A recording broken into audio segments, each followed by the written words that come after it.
AEW Dynamite, the 31st of July, the final day of July 2024. We shall see.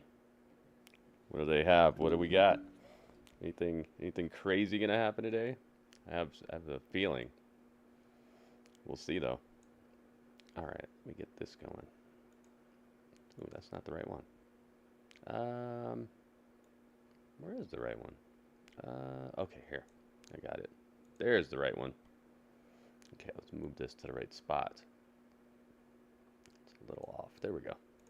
Hello, everybody. Right. James We're hanging out with here, Stevie Richards for a little bit. This is a slightly lower production value than we're usually used to. We're doing the Zoom Whoa. because it's just the easy way of doing it for a breaking news story. Breaking so the news. story is Shane McMahon and Tony Khan have been spotted together, photographed together. Stevie said something very funny about the photograph that I won't repeat. But your immediate thoughts, Stevie, into the photograph of Shane and Tony Khan apparently meeting up.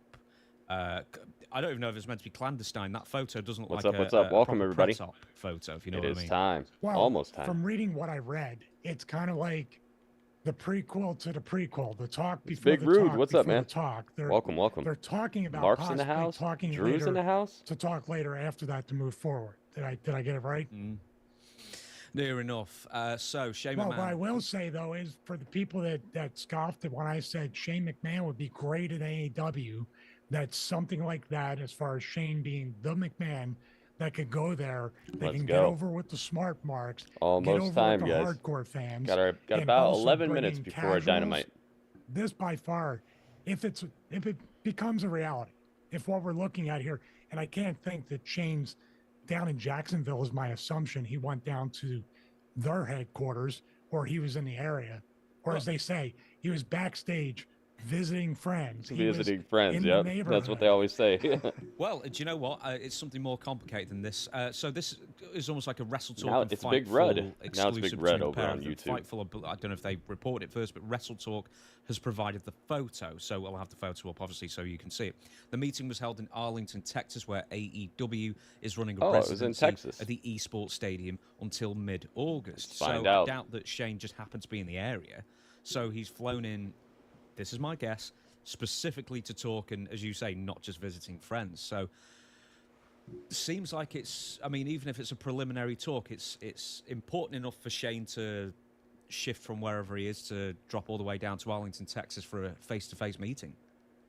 Well, also, I mean, the fact that this is happening is probably the best mainstream news that AEW and Tony Khan could have, because right now they got offered far less from Warner Brothers Discovery for the TV licensing deal. So looking at this picture, this could be Tony Khan's well-deserved Hail Mary right now. This is not the dumbest move ever. This might be one of the smartest things that Tony Khan could do. So it is a smart thing to do, and not to address it. Don't say it's fake. Don't say it's real. Don't come out and say anything about it. This could make that happen. That's smart. But then you get people actually both ways. Let's talk about the photo. Thinking about it. Bring up the photo on your. People who think it's real. People who think it's fake. I have it up right now. All that. Shane doesn't look too impressed with Tony. Tony looks like, I don't know what he's doing with his finger. He got caught mid-scratch of his forehead. Why? Yeah, whoever's taking his picture, just at least ask him. Hey, Underground, what's up? For a picture. It looked like it was like, Tony. Well, do you think? Right. Okay. This isn't TMZ. You know what I mean? But do you think? Because Shane's looking at the camera, Tony's looking at the camera, but he looks like he wasn't half a second earlier. Do you think someone just ran in there, click, and just ran out again? Or do you think it's an employee? No way somebody did that. For this to get out? That can't happen. I can't imagine this. Tony is very secretive, man. He doesn't want any leaks and stuff like that. He wouldn't let somebody run in and take a picture. That person would be immediately fired. Casual fans, mainstream fans, and even the hardcore, smart marks are going to react to this. Maybe they'll bring it up. Right now, we're recording Wednesday morning, which just got done to episode 6, and we're recording this emergency video. I would say if something were to be announced, or I would show this picture on Dynamite and say, we are negotiating with Shane McMahon right now. And there should be TV cameras in there of the meeting outside of just this photo. That's a cool idea. Which, yeah, this is like one of those Russo swerves where it's made to look like it's paparazzi, but it's obviously set up, in my opinion. Smash the like button. I'm going to read a little bit more from F4W Online. Rumors regarding Shane McMahon to AEW. By the way, Tony Khan brought out the real glass spring water for this. Oh, it's a big deal. And the quality paper cups, but still. Yeah. Sent me an email. When was this? So rumors regarding Shane McMahon to AEW checking my email last today. month when Conrad Thompson, of all people, just now or on a podcast that he had. Well, on a podcast, it makes sense. He had heard McMahon sent feelers out to the company. However, Tony Khan told Dave Meltzer that he had never met or spoken to McMahon. Meltzer also later wrote that McMahon had never seriously pushed to get into the company. So here's the quote from Meltzer. One person noted to us that there was a conversation between McMahon and an ex-WWE talent in AEW, and it was described as not a pitch to get in or anything, just two people chatting when McMahon said something to the effect of, "Can you imagine if I walked out there Here on comes Dynamite?" the money? That'd be crazy. So that's interesting. I'm wondering if, to a point, all this, to quote Conrad, I guess, rumor and innuendo has actually, propelled this forward somewhat. Maybe Shane's seen... Maybe a video with me and Dutch talking about it. Maybe 1,000 other people talking about these, the possibilities. You and I talking about it. Maybe he's seen all that, or Tony Khan's seen all that, and they've thought, well, there's obviously fan interest there. Who knows? My guess would be that Tony Khan definitely saw this. 2 days ago? Shane was kind of already thinking about it. And I told you before, there was stuff that we don't really talk about. There was a power struggle in WWE. Between Shane, because Russo was right in there communicating with Shane McMahon. As a matter of fact, famously we used THX. Shane McMahon had facilitated an email conversation between Russo and McMahon, and Russo had talked about certain things and certain ideas he would do, or angles or characters, and Vince McMahon answered back THX. That was the end of it. But Shane was a big proponent of trying to get Russo. I don't see anything. What email address did you use? That power struggle with Shane, I think I don't even know how many sides. It could be 3 to 4 different sides in this little power struggle. It definitely Vince and Kevin Dunn. Shane, I don't know how he was interconnected between Vince and also Triple H and Stephanie. There was just this very awkward type of interaction between the family and the inner circle for one time. And we're kind of seeing how it played out now that Vince is gone. So maybe Shane is saying, well, I don't see anything. The McMahon name kind of has a negative connotation to it right now. The McMahon name in the wrestling business is all about Vince and the obvious NDAs and all the other stuff that has really brought the name down. Shane going to AEW could resurge the McMahon name in a positive way, more so on him, but showcasing a McMahon. And I already said before, Shane coming in as a babyface authority figure, then turning heel later on, you're going to get the best of both worlds out of him. I don't see anything. So where's the relationship with Tony Khan in this on screen? Would you say, if he's brought in as an authority figure, is he Tony Khan's mouthpiece? Is he the EVP's mouthpiece? Or does he switch? I think the most important question that you asked before we started recording was, is there a blood pressure cuff monitor in the room with Shane? Because he is very red in every picture. He does look really red. The white balance is not thrown off in this picture. Shane is a very, very, how should I say, pulmonary man. His heart beats a lot, it seems. What do you think about this? I think, Tony looks like Tony in every picture, surprised, tired, hungry, confused. Shane kind of looks like he's pissed off that someone even took a photo of him. It kind of looks like it's kind of like he's forced into a picture at a convention. Yeah, it does kind of look like that. We joke around, but in all seriousness, I go back to what I said before. This might be the best news AEW has had since they launched. Having Shane McMahon and people who say that will never happen. We just saw one thing right here. I'm looking at the picture, and even I can't believe that they're in the same room. Yeah, really. In a neutral site. It's not like Stamford, Connecticut or New York City where Shane lives. It's not like Jacksonville. I assumed it was. You corrected me. This is in Arlington, Texas. What is Shane doing in Texas? Yeah. He's gone there. He's made a special. Tony's already there for the residency shows that are at the building. They're doing shows. I'm saying Shane McMahon has no, but I'm saying Tony's already there, so it's not. You're right. Tony's already there. There might have been a conversation, come down here and do whatever, but Shane is making the effort to travel there. Let's see if that's you. This is just a pit stop for some actual I got it now. that Shane's doing. He's still I wonder what happened. The time here, let me search to meet with Tony Khan. And maybe, like, you're right. Maybe Shane didn't see all the stuff that Tony saw, but he's saying, let's let this picture get out, engage what the interest is. Let's see if we can break the internet with this. Oh, I found the old one too. Looks like holy S. I don't know why it didn't show up in my inbox. Where did it go? Then both guys would be. That's so weird. Yeah, I got your old one too. Reality. If you do this and nothing happens, they're never going to believe. It's not showing up in my inbox though. It's so weird. Big announcement. This changes the face of wrestling forever. That's so weird. At least pull the I got this one for one appearance from Shane McMahon. Do you agree? I'll check it out, man. Absolutely. I put a star on it. If they've let this get out on purpose, thank you for resending that, though. Probably further than maybe. If they let this strike first, strike hard, no mercy. Yeah. If you let this get out, you have to have something that as early. Hey, dude, as early as tonight.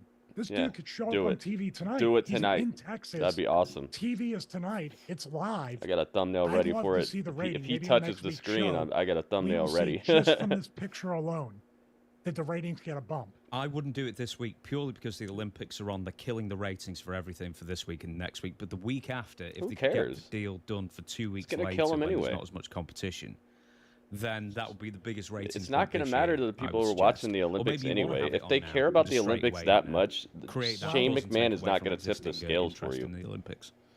If you're going to do it 2 weeks from now, it's the same name as your email. Okay, cool. They're together. Like horses left the barn. Heck yeah. Here's my question to you. I hope they're not doing that. Tonight, let's not do it because of the ratings. Like, come on, man. If you can draw the wrestling fans away from the Olympics or the WWE fans. That's what I'm saying. Like, if you're gonna care about Shane showing up, you're gonna watch this to see it. You better have a done deal, number one, and you better figure out a 2 to 3 week plan to milk the announcement that he is coming.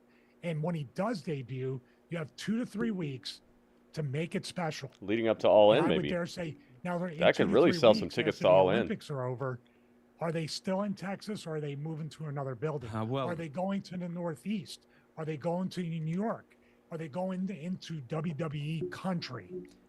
Well, even more than that, they've got a residency until mid-August, but guess what's happening on the 25th? It's Wembley. Wembley, yep. Something. Timing, baby. All right, so we got that. We'll come back to that maybe later. Dynamite is starting in 1 minute and 4 seconds. 3, 2, 1. Hang on. I'm actually going to switch my region here. It worked a lot better when I was using Europe. I have to use a VPN to watch this as crisp as possible. Panda, 3 in a row. Tic-tac-toe. Panda's got a video. Ooh, that's a rhyme. I wonder what it is. I was going to watch the women's basketball in the Olympics. Huh. Only if Caitlin Clark was on Team USA. You don't care about any other player? All right, time to retweet the tweet. It's time. Almost time. Keep that video in mind, Panda, because you gotta hit 10 in a row to get your video.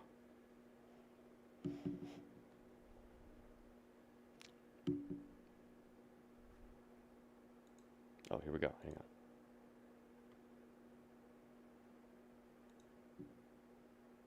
Okay, refresh.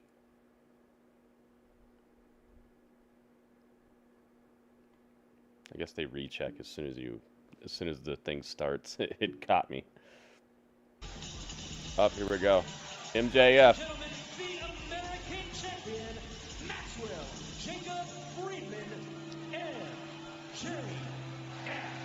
Let's go. It's Maxwell. Let's go all the way live. Here we go. It's time. You were on 73 before. Oh, okay. Well, still, then that would mean you're on 76 now, and you'd still need 4 more. So when you hit 7, then let me know. And then we'll just take it from there. He's a fraud. Absolute fraud from top to bottom. Hey, at least I do it, right? It's a cool thing that I do. Now I know you people down south ain't too bright. It's MJF. Yuck. What we call low-hanging fruit. But when let's the go. holder of the most important title in the world is talking about USA, pork trash, let's go live. The world, known as South Carolina. South Carolina. Uh-oh. Yeah, it's a new belt. He introduced a new design of the title, so it's the United States title. Do yourselves a favor and keep your meth-addicted mouths shut. Let's put him in the middle.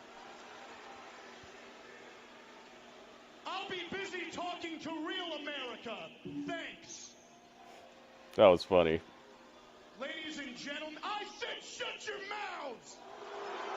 WB, welcome WB.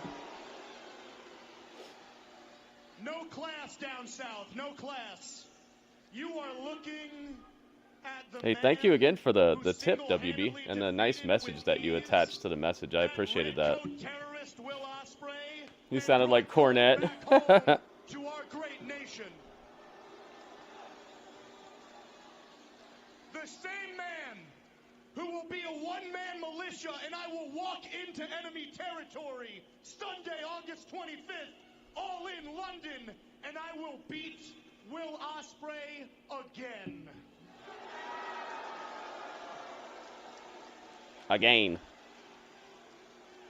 Bruv. There's a sign that says bruv. Allow me to ask you people, for once in your miserable, worthless lives, show some respect, have some decorum, and please rise for your American hero. Oh boy. They're not going to stand up for that. Oh.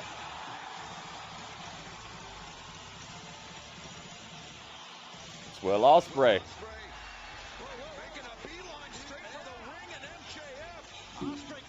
Whoa, we're so elevated.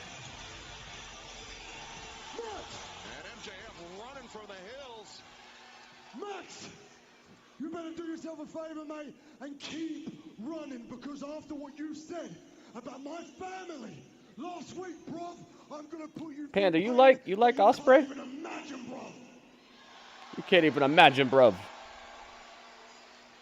You're running around for that American championship. Last time I checked, I'm in the United States of America.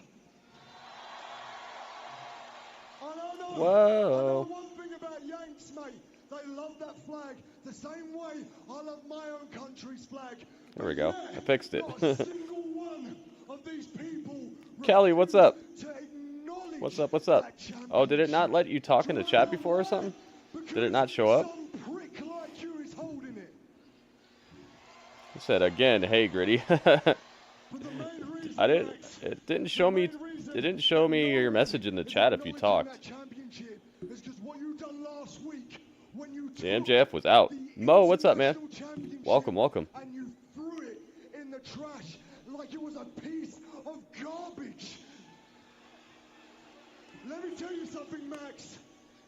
Men have worked hard to make that championship have legacy and lineage. Men like Pac. Oh, again. Oh, okay. I remember now. John Moxley, Ray Phoenix, Roderick Strong, and myself. All of us have no problem week in, week out, performing like our life is on the line for all of these people. You, Max, you. He's like, I don't care. That criteria, Max, it isn't that the international championship isn't worth anything to MJF. No, son, you are worthy of holding the international championship. Is that true? I don't know if that's true. Bruv.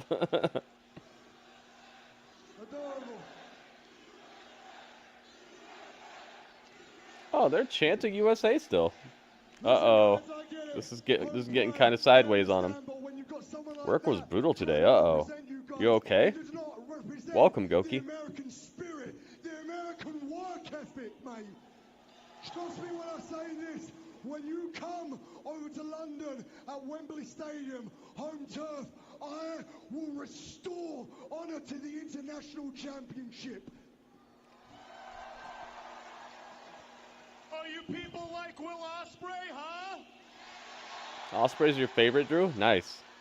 You're disgusting turncoats. That's what each and every single one of you Turncoats. are. Let me explain something to you, Will. I'm an American hero, pal. I've got morals. I'm not going to stand in the middle of the ring and talk smack like you do. I let my action do the talking, pal.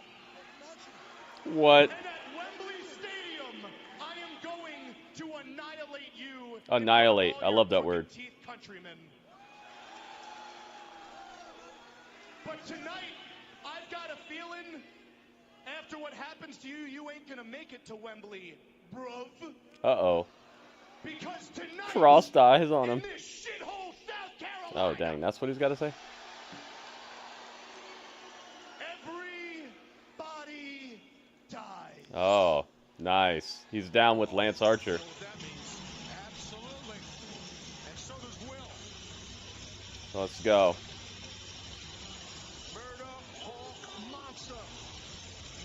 Here he comes. It's one of the people who sings this song.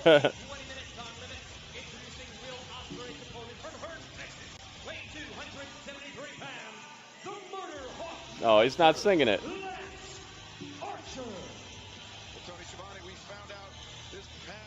Oh, dang. Right into the match?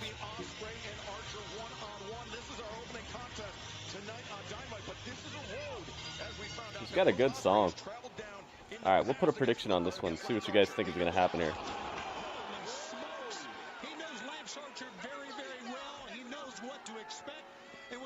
Panda, no. No swear words, Panda. Yes, he is, and it's tough.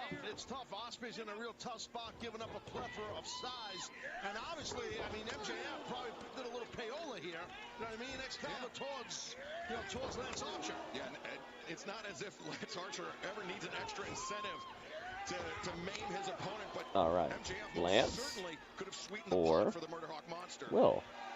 Yeah, watch this choke slam here, guys. That's how the match started. 2 minutes. All right, the predictions are open, guys. Get your prediction in now if you'd like for them to count. Predictions are open on Twitch. The Murder Bird, he calls him that? Danhausen calls him that?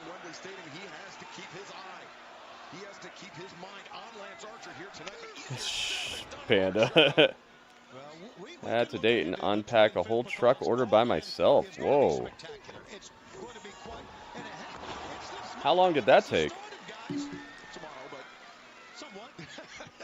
Yeah.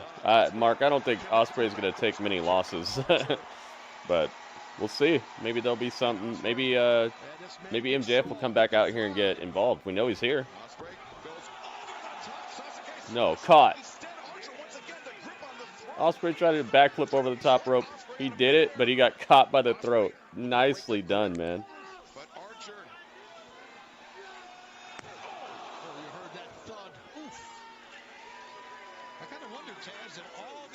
Lance will what?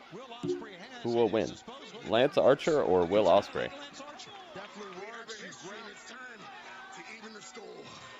You ground a guy who's an aerial assassin. That's what Ospreay is. You ground him. Just a full body slam on the outside. You heard that thud. There's a slight pad there, like an amateur wrestling pad. And there's cement underneath it, man. It hurts. It says Lance, Will. No, that's their first names. It's who you think is going to win, Lance Archer or Will. Make a mistake here, allowing an athlete as resilient as Will Ospreay to... Lance will what? No, Panda. I'm going to get you, Panda. You know what? Will Ospreay has not been able to do much ever since that gigantic choke slam. That has set the whole tone for this match thus far. Yeah, it was definitely an exclamation point at the beginning of a sentence, which is rare for those grammar fans. Yes, not typically how sentences work, but There's one between us, Taz. I got. I thought Archer was going to send Ospreay into the steps, but instead, Ospreay. Oh my goodness. Springboard drop kick to the face of Lance. Kicks out at -1. Shroomgoon, what's up, man? What we have tonight, we have a tremendous lineup with this 2-hour telecast here from Greenville, South Carolina. How about this coming up later on? We'll see if your prediction is correct, Shroomgoon. Oh my God. Talk about a choke slam. A variation of the choke slam there, bringing Ospreay back down to earth, and fans don't go anywhere because our opening contest will continue in picture. He's got the craziest braids.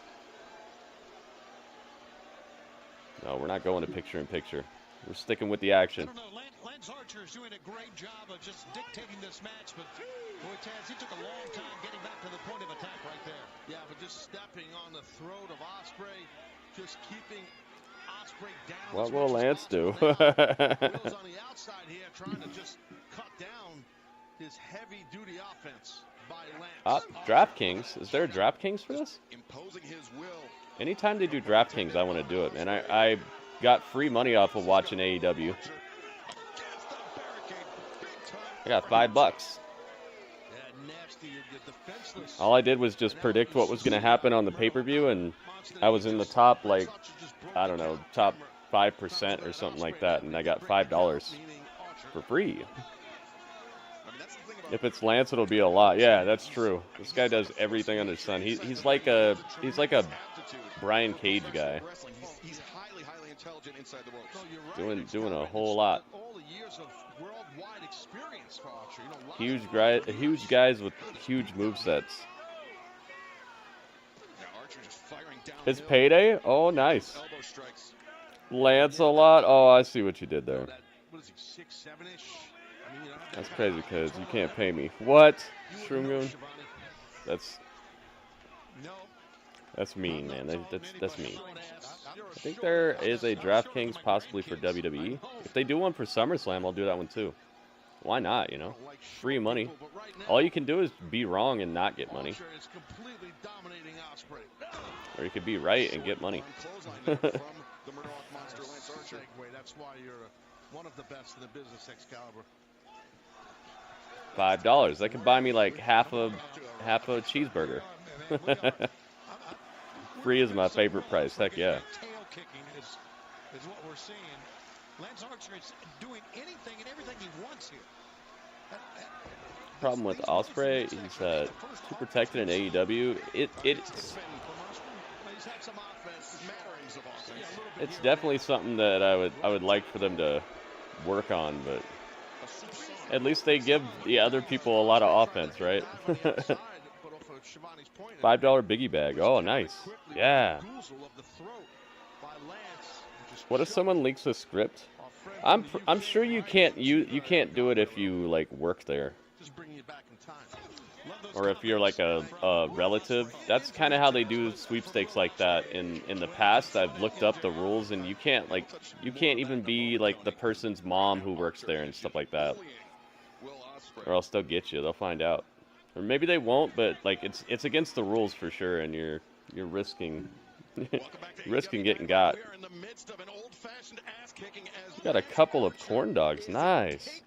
Ooh, I like corn dogs, man. Sonic's good.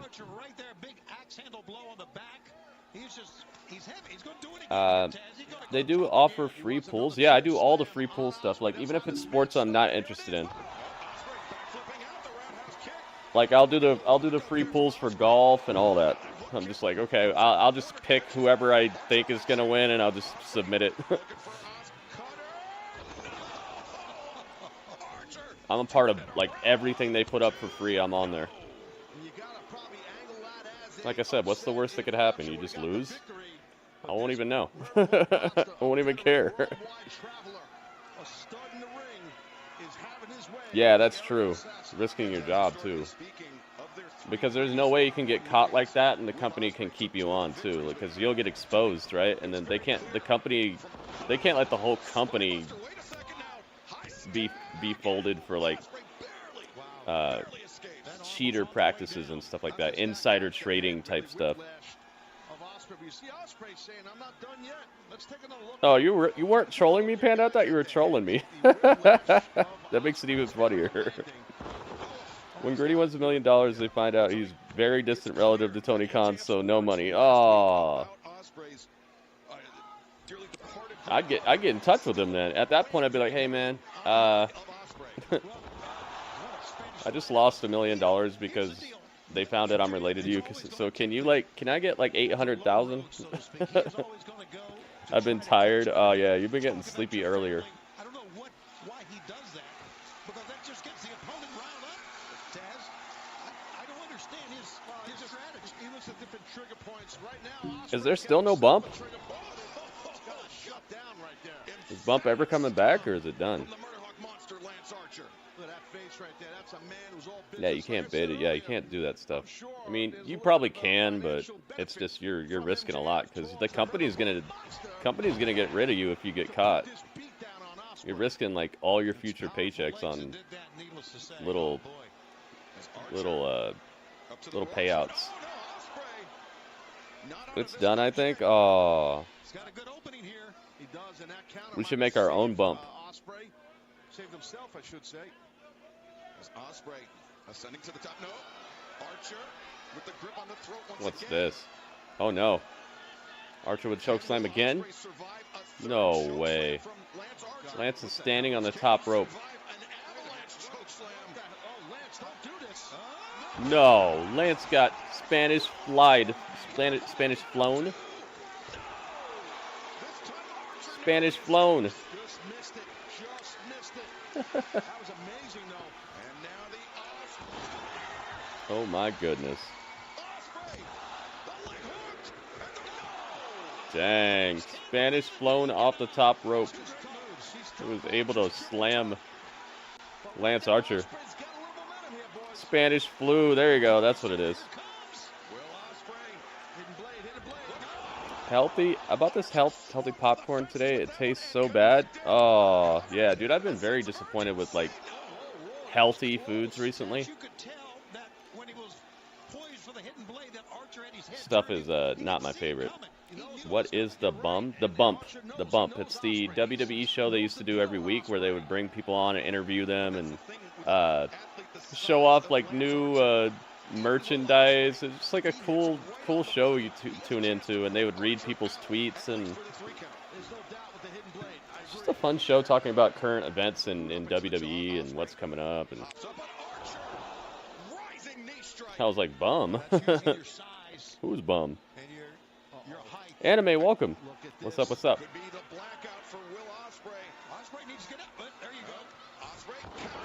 DDT. Wow.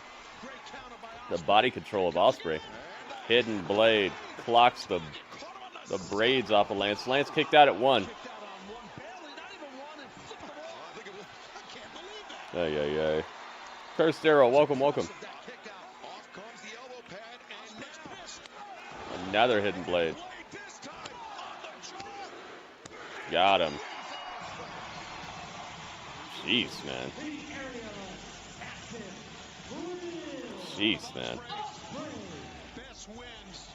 Healthy food disappoints me. Says person eating Lunchables off the ground. Hey, I didn't eat a Lunchable off the ground. I found it on the ground. I ate a Lunchable out of the sealed package. Finnish Viking, welcome. Cursed Arrows in the chat. I see you, man. MJF ripped his jacket.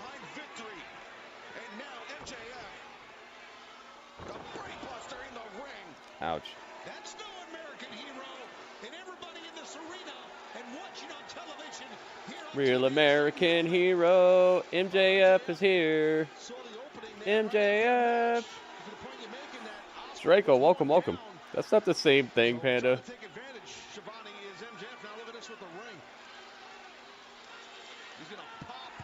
It's like saying you're eating eggs out of your refrigerator or something. It's like, no, you eat eggs after you crack them out of the shell. Fletcher's here for the save? Nah, the match is over. Will Ospreay won.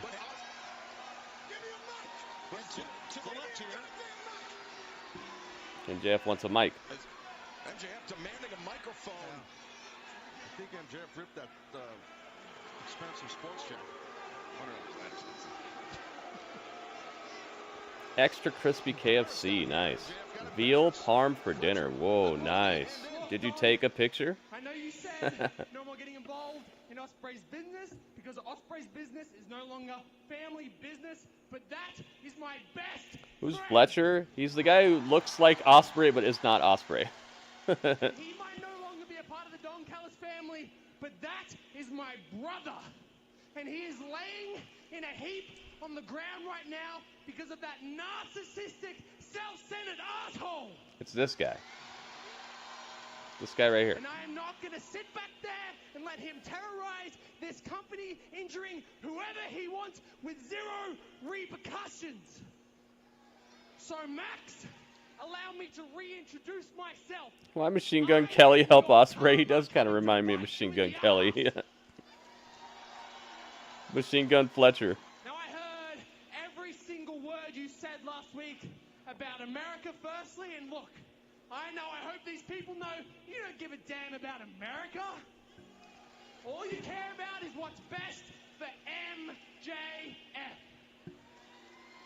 And secondly, I heard what you had to say about foreign wrestlers like Ospreay and myself. Now, I might have been born in Australia, but when I was 8 years old, wrestling my couch pillows in my living room, I dreamt of one day moving to this country. And that is because this is where the best. This guy's gonna turn on Will? Yeah, maybe. And now this country has given me my dream girl, my dream car, my dream house, my dream wife, and I will be forever grateful for that. And I might be no politician, but I speak for all of Australia, the UK, and especially everyone in this arena when I say we are sick of the same old MJF bull crap. Bull crap! Get your ass down here right now so I can punch your face a couple more times. You want me right now? You want me right now? Uh-oh. It's He's doing his Ric Flair. Guys, come on. He ripped his shirt. No. I knew it too. Grayson does it better. You don't call the shots around here, wannabe Will Ospreay. Even he said it. I do. Nobody punches an American hero in the face and gets away with it. He's looking like Wolverine, kinda. You're gonna get one on my time. Me versus you. Dynamite next week. Oh, okay. MJF versus Fletcher next week on Dynamite. If you thought Wembley last year was bad, Coil Fletcher, you Coil. got another thing coming. I am going to kangaroo kick your goddamn face off, boy. Kangaroo kick? No, please don't do that. Make sure that you suffer the same exact fate that dirtbag Daniel Garcia did. I am going to break your neck and leave you in a pool of your own blood. And there'll only be one man to blame. Your little buddy over there, Will Ospreay. So, Will, I can't wait to see the look on your face when I'm done dismantling your boy. And for that, you can thank me later. Hit the music. La la la la la la la la la. Kangaroo kick. That's why he's gonna do it, because Fletcher's from Australia.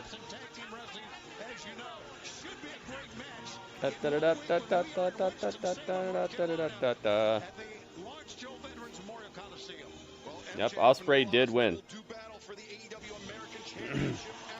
I've never had ads pop up, and I just got one for Temu. Another for Pluto TV. Yeah, you can skip those. against the American Dragon, Bryan Danielson. Let's take a look. Yeah, this is the MJF theme right now. It's crazy, right?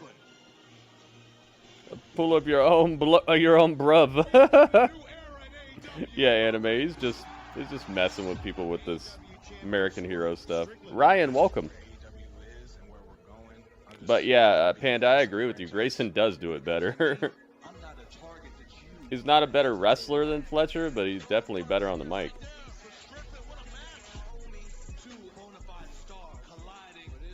So I guess they're both in the right spot. All right, let's get him out of here. Get him out of here. Look at that. Ospreay gets a half an hour on the screen. Swerve gets like a 30-second promo package.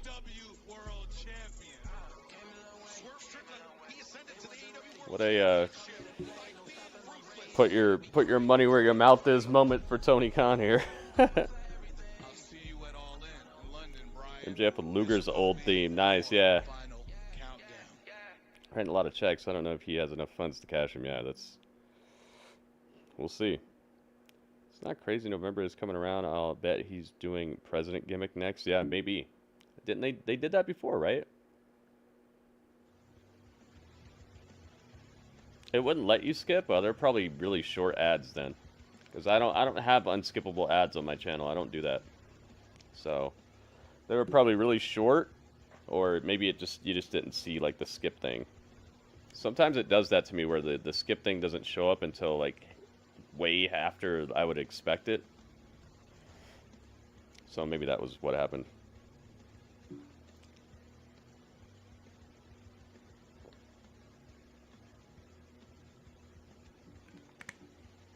The song sounds like Ninja Turtles to me.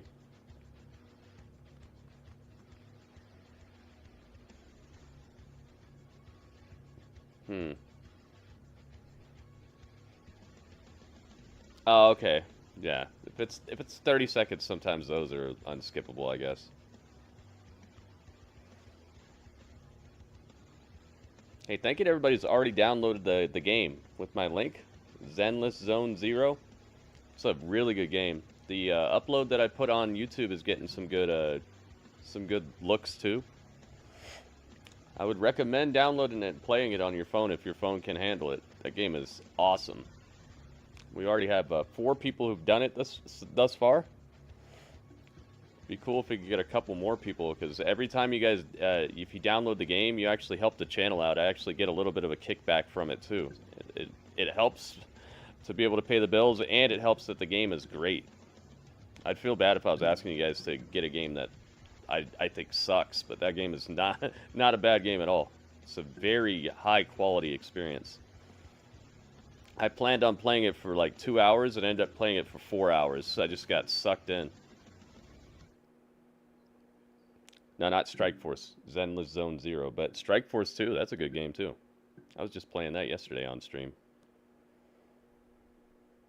You thought this was Collision? Panda, no swearing, especially not talking bad about yourself. Be getting a new tablet for Zenless Zone Z. Dang, man. You know it's on consoles, right? You don't have to play it on mobile. When you guys see me streaming it, I'm streaming it from my PS5, because my phone can't handle it. Yeah, don't forget to hit the like button, guys, if you haven't already. Thank you to everybody who's already liked or retweeted the tweets. Spread the words to the streets. Let the people know where to be. Yeah, you did. You said dumb A. That's swearing. And that's insulting. No insulting people in the chat and no swearing. Even if you're insulting yourself, it's still insulting somebody in the chat. Welcome back to AEW Dynamite Live. Yeah, Zenless Zone Zero is a great game. The art style, the animation, the character design, combat, like the soundtrack, like what's not good about the game? I like everything. And it's deep too. Like it's got a whole environment, a city you can run around in. It's got a day-night cycle. It's brilliant.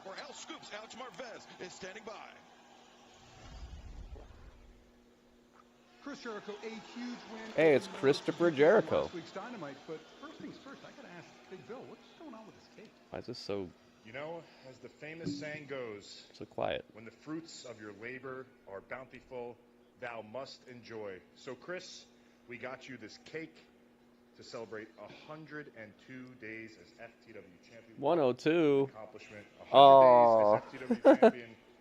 That is one thing, but 102, that is next level. It's all good, Mark. Don't worry about it. Let's talk about Dynamite. Just keep it rolling, man. Imagine that, Marvez. You did not say that. I read it. The world champion. The longest running for the world champion in the history of the business. Also, did you know, Marvez, there's never been a cake in wrestling that didn't end up smashed in someone's face. Oh. But that's not going to happen tonight. Because the only face that's going to get smashed is yours, Shibata. For showing your face after I beat the murder grandpa Suzuki. Murder grandpa. He broke my finger. You're all alone, Shibata. Maybe I'm seeing things. Yeah, maybe the Lunchable is messing me up. He threw a fireball in his face. So even though I can't take you out, Shibata, the bad apple will. Oh. That's right, Shibata. You need to mind your own damn business. And next week on Dynamite, I'm your business. Oh. Thanks, guys.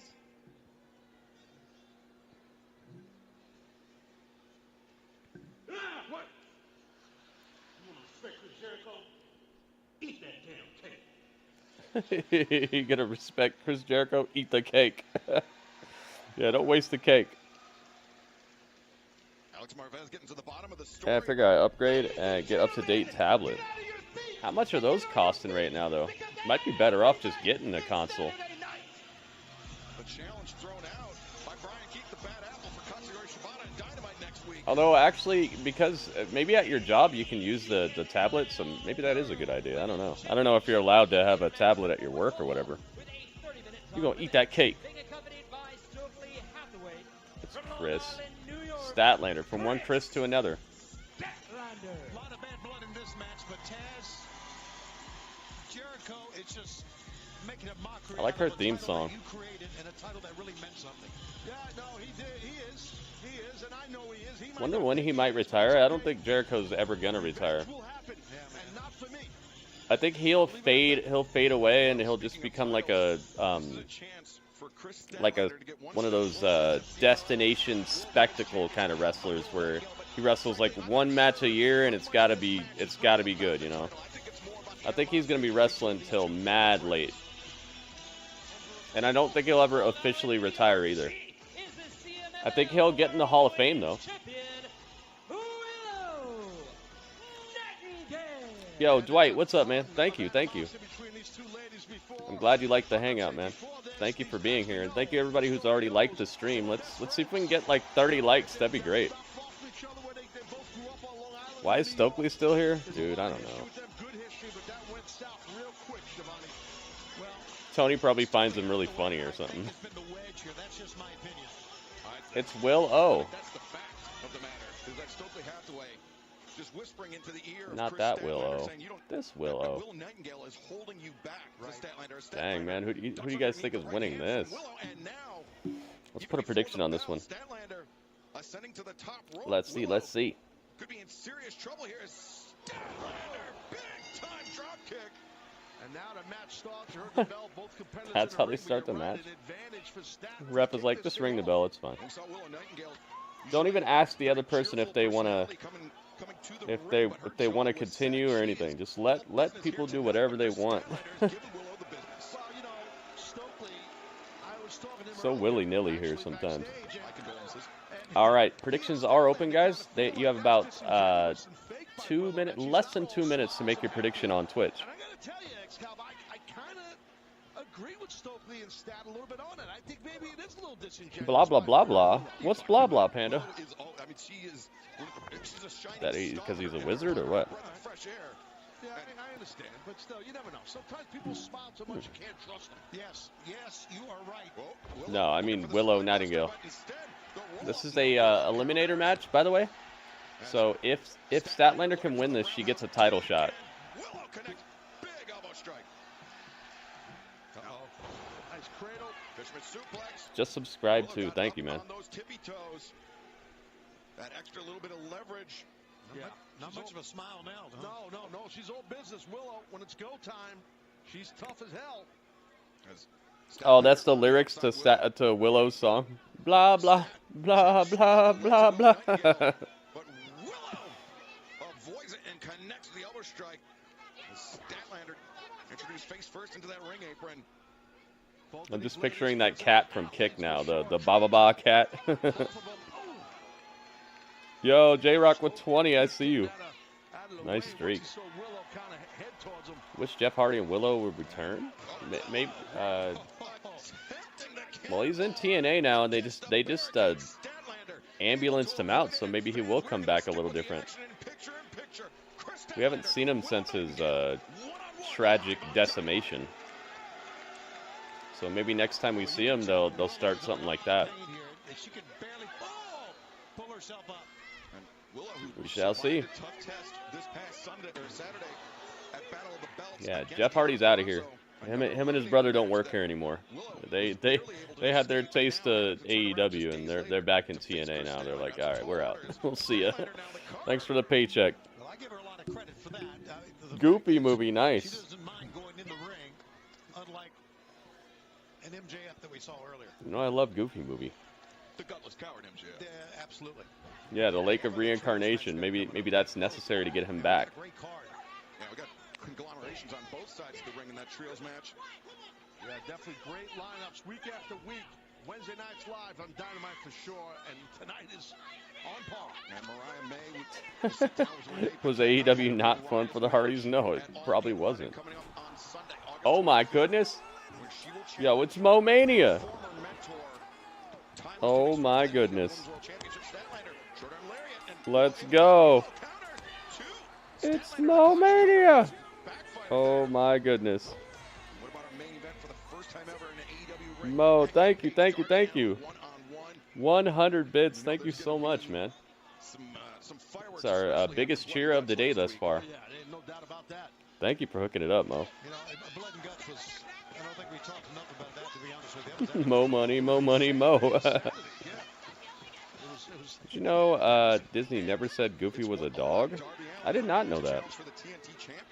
I mean, Mo hype. Only a few times and collected a check, so it couldn't have been that bad. Oh, it was bad. Matt Hardy suffered like probably a near career-ending head injury off of a crane thing through a table. Head hit the concrete, and then Jeff Hardy was just used as a nostalgia act. They both got nothing interesting to do their entire time here. They changed Matt Hardy's gimmick within like 2 weeks of him showing up here. It was just not a good run. Not good. Tony thought it was going to be August, and then you shut him down. I don't know why. He has ears. He's a dog. Goofy's a squirrel. Well, that too. That RKO was crazy. It was heartbreaking for me. I love Seth Rollins, but that was so awesome. Nightingale in serious trouble here. Then what is Goofy? Goofy's a dog, man. He's got to be. In the space of a week.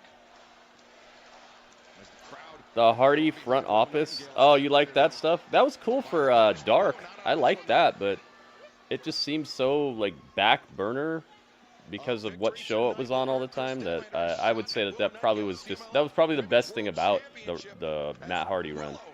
Absorbing a tremendous amount of punishment from Statlander. Is Goofy related to Pluto? That's what I'm thinking. But isn't the little? Doesn't he have a dog? Doesn't Goofy have a dog? She was down and down, but she's coming right back. I think sometimes we don't give her enough credit for the reserve that she has, Willow Nightingale. Yeah, no, I agree. She definitely has that. Yeah, she can go. I feel like Stokely feels like there's more in an Spine Busters. Who are you gonna call? Willow, the stack, and Statlander able to kick out. Goofy said he was a dog.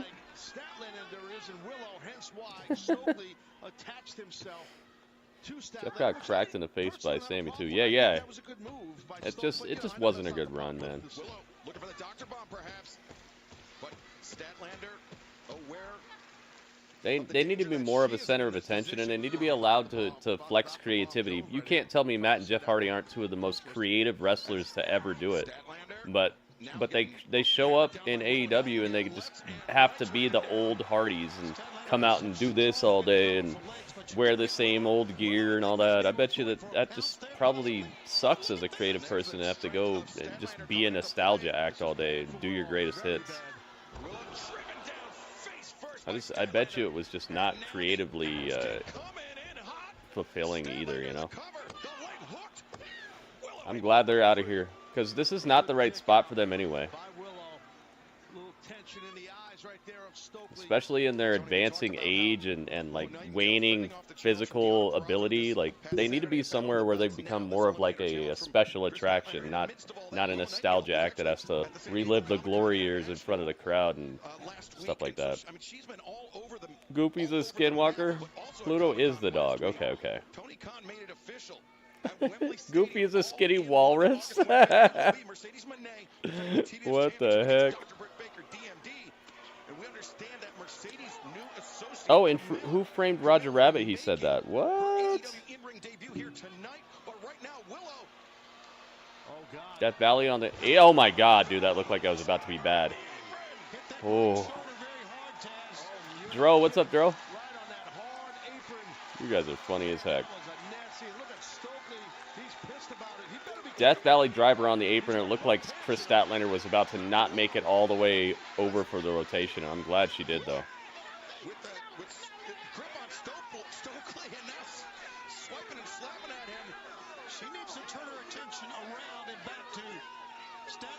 Slapped him in the back of the head, and then gets destroyed for her troubles.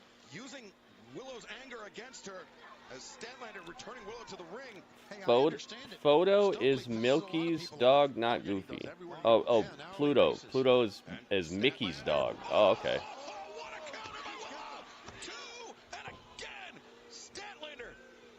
Oh my god.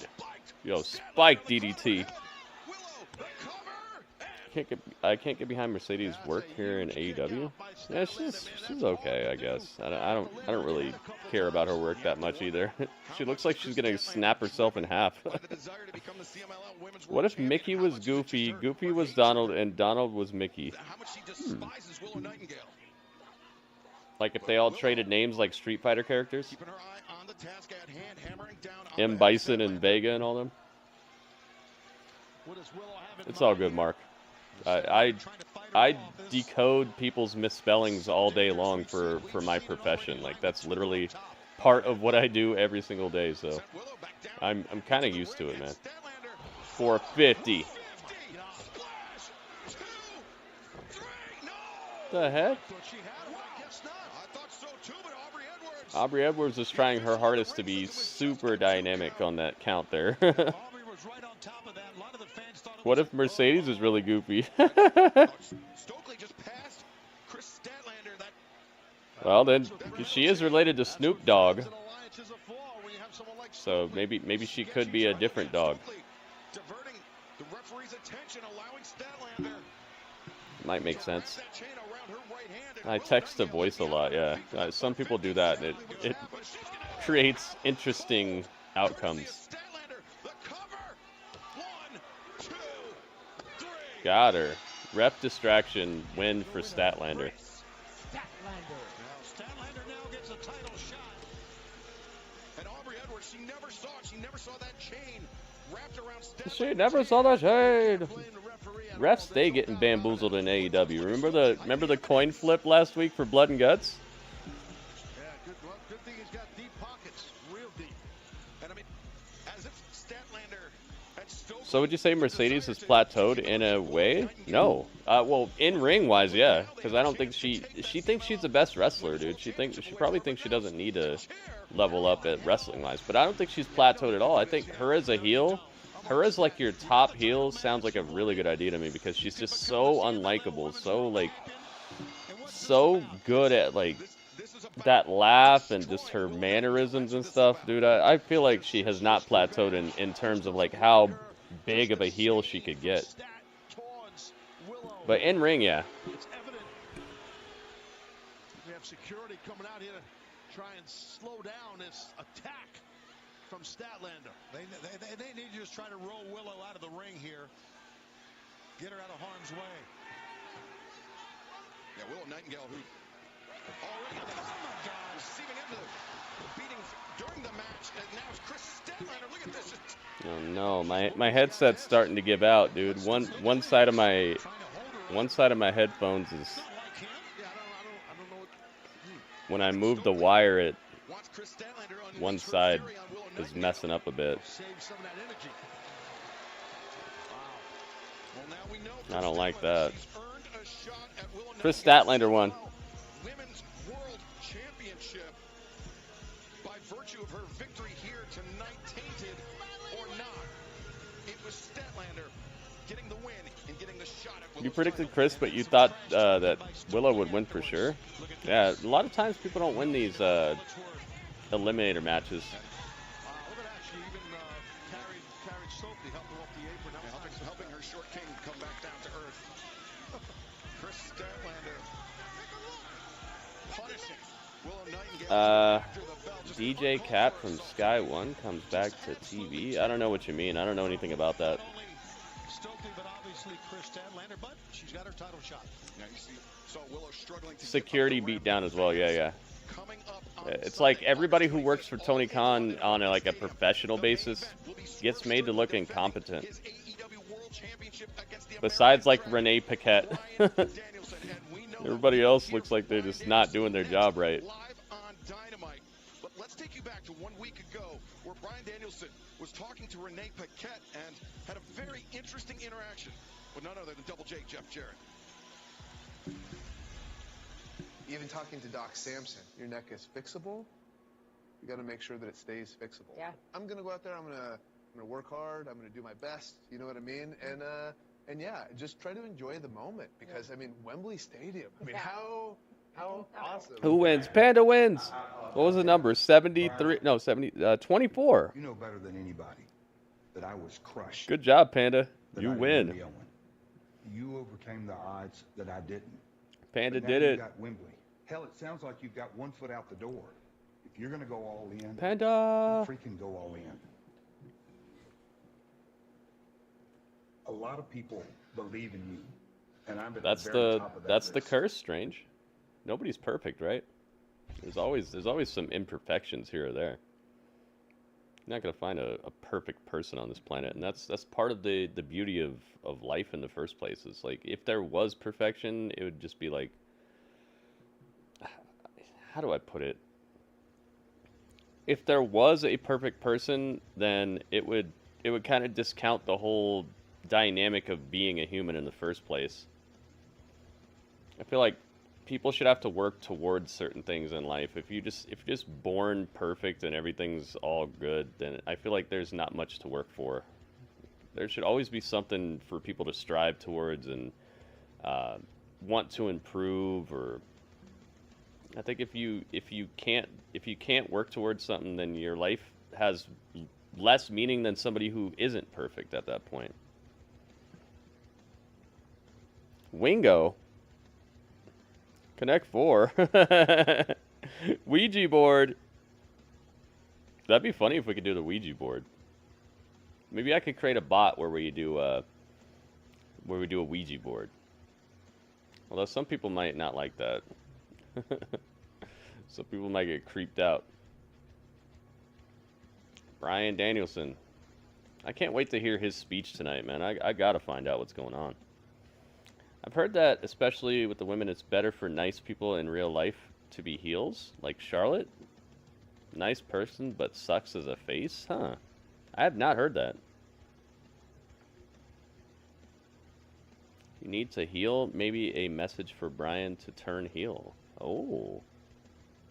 You missed bingo. Aw. Yeah, Cursed. You gotta give people a chance. Yeah, I got rid of the 8-ball. I got rid of it. I gotta find out how to bring it back.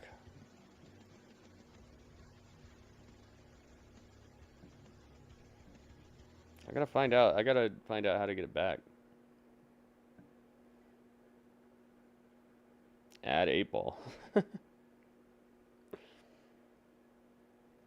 Why did I get rid of it? I forgot why I got rid of it.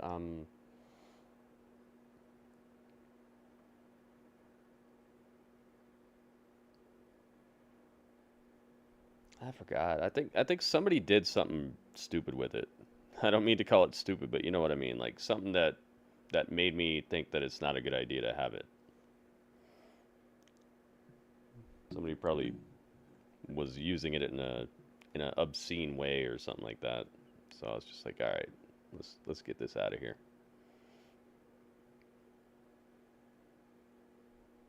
Garg, oh my God, Shroomgoon, you're vicious tonight, man. Oh no, Strange, that's crazy. That's crazy. Here he comes. It's time, guys.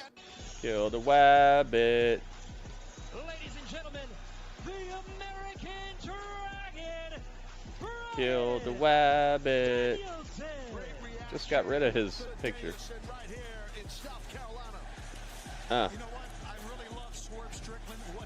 Hit him with the high quality. My message has been deleted because you said stupid. You know what I mean, though? Like, I bet you if you look up the definition of stupid, it would be something like that. Like, somebody doing something they know they shouldn't be doing, but they're just ignoring it. Let me see. What's the definition of stupid? Define stupid. Having or showing a great lack of intelligence or common sense. There you go. That's what it means.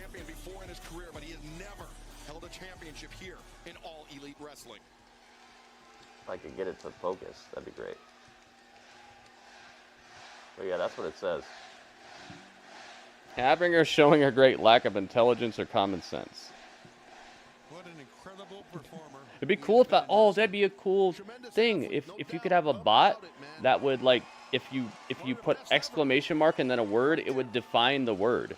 Or if you put exclamation define and then the word attached to it, it would define the word. It would put the definition in the chat. That'd be really cool.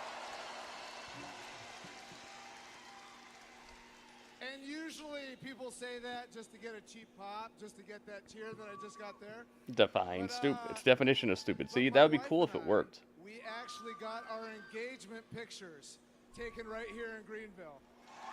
Aw, is his wife gonna show up? That'd be awesome. That'd be a good surprise, right? Bree mode. We get some Bree mode.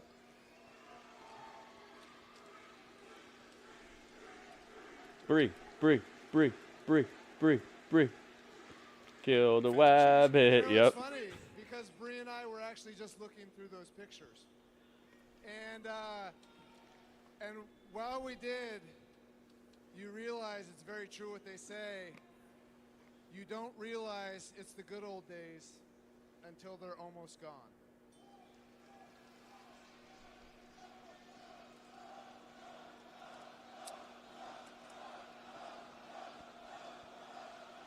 Bree's better than Nikki. At what? Not wrestling. And tonight, I'm here to talk to you guys about two things. Presence and promises. I definitely think she's a little smarter. I have been very lucky in my She career. seems a little smarter. You know, I was forced to retire. I had it all taken away from me. But since I've come back from that retirement, I've been able to be present. When they say you don't know that you're in the good old days. Everything? Even wrestling? I don't know about all that. I was able to be present in That's what the you think? good She's old better? days. She's a better wrestler? Who would win a wrestling match, her or Bree? These last 3 years at AEW have been incredible, and they have been the funnest time of my career. Tonight, before I came out here, I was able to be present behind the curtain. When I came out here and you guys were chanting yes, I was able to be present.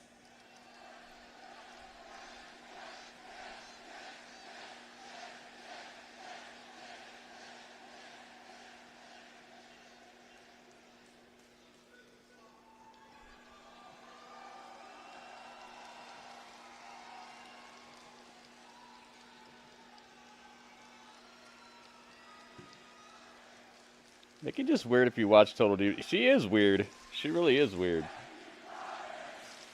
I think they're both weird. But weird is fun, though. We're all weird, right?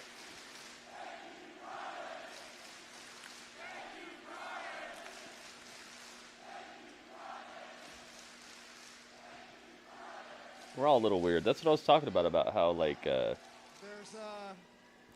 how being imperfect is part of the human condition. Thank you. And for that moment, and I think it's a valuable part. To be present. So now, let's talk about promises. I promised my daughter that when she was 7, I would stop wrestling full time. I promised my family that my contract I'm not weird, I'm strange. would be the last wrestling contract I ever signed. You said Bree is better in the ring? Dang, you got people who agree with you, Panda. Yes, maybe, nah. And I promised myself that every time I stepped foot in this ring, I would give every single thing that I have. For the fans, because you guys deserve it, and for myself, because I deserve it. Acid, what's up, Acid? Nikki would win because she cheats. There you go. Now you're getting it. To AEW, I said I was going to do 2 things. I said I was going to kick people's heads in, and I said I was going to win the AEW World Championship.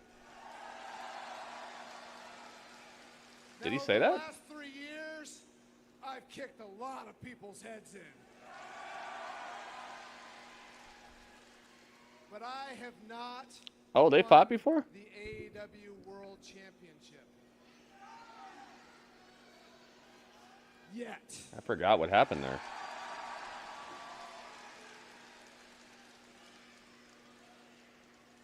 Now this is probably going to be my last shot. Not probably, it will be my last shot. And it's at AEW's biggest show of the year at Wembley Stadium at Allin. I wonder how much it costs to rent Wembley. My family doesn't want me to wrestle, but here's my promise. My promise is that I will go to Wembley Stadium and I will be present for that moment.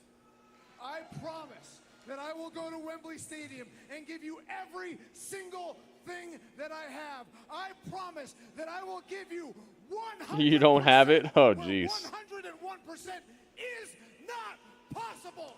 I promise. He's going after Swerve? Yeah, you didn't know that? He gets the title shot because he won the Owen Hart tournament. That's one of the stipulations of winning the tournament. My mind, with my soul, I will go all in.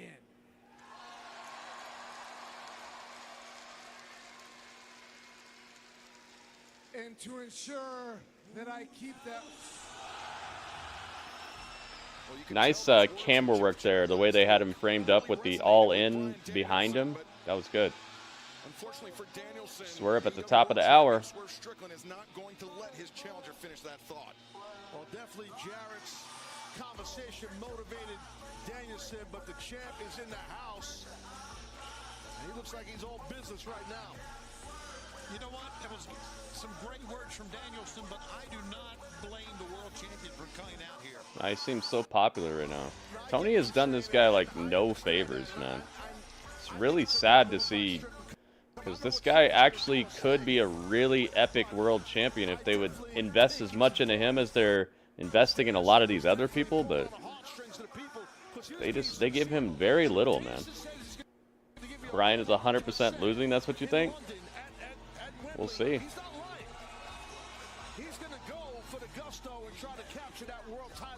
I don't know about that. They're both from Seattle. Yeah, I'm not sure it's actually Seattle. It might just be like a part of Washington. You know how like famous cities, you get grouped into them, even if you're from like Tacoma or Yakima or whatever. Like there's a bunch of cities in Seattle or in Washington. You kind of get grouped together sometimes. I'm not sure they're both actually from Seattle.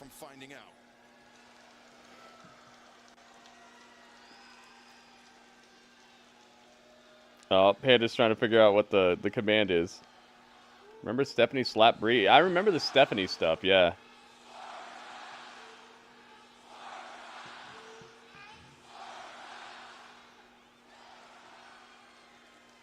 Yeah, exactly, WB. It's sad. The house is split in half. You think they're going to get a basketball team? That'd be cool. Seattle gets a new basketball team. What would you do? Would you call them the Supersonics, or would you call it something else? Yeah, his music doesn't inspire a lot of cheering either. I do notice that. But like that's what I said. No favors. And if this was any other time, I really would be rooting for you. I'd be rooting for you and cheering you on to go out and all in and win that AEW World Championship and have your moments. But this is Swerve Strickland's time. When I came to AEW, I said I was going to win the AEW World Championship, and I did. The squatches, I like that, squatches. But I'm one of a kind. Hell, I'm so ahead of Brian my time wins, leaves with the title. It's vacant. Oh, you're gonna do that again, Strange? Do the Sting thing? You came in here and AEW said you was going to win the AEW World Championship. You said you were going to kick everybody's head in. Oh my goodness. Yo. Robert Stone with 10 quid. I don't know about the quid, but 10. Thank you for the perfect 10, man. Up. Yo, it's the Robert elbow. Robert, thank you, man. Thank you for the bits. Brian, I'm going to let you know right now, Brian, this is not an achievement award. This is not something that you get after 25 years. Oh my goodness. Yo, and WB with the bit. Thank you for the bit, WB.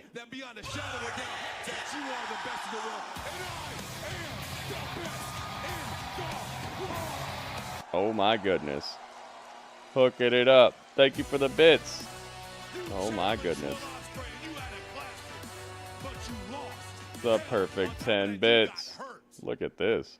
Will Ospreay challenge me and I won. You took on the Elite Anarchy in the arena and you got pinned. Yo. WB, lighten it up. I see you, man.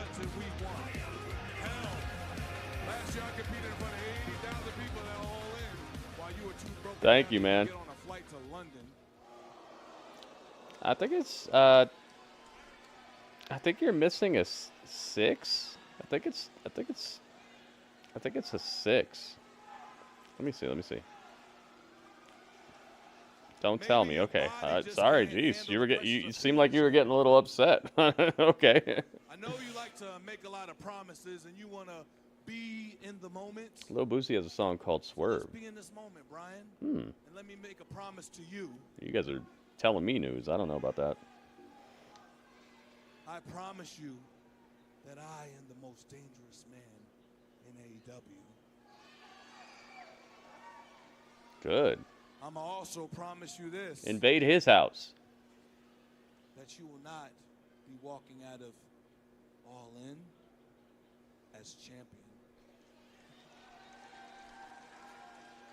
Hell, after I'm done with you, you may never walk again.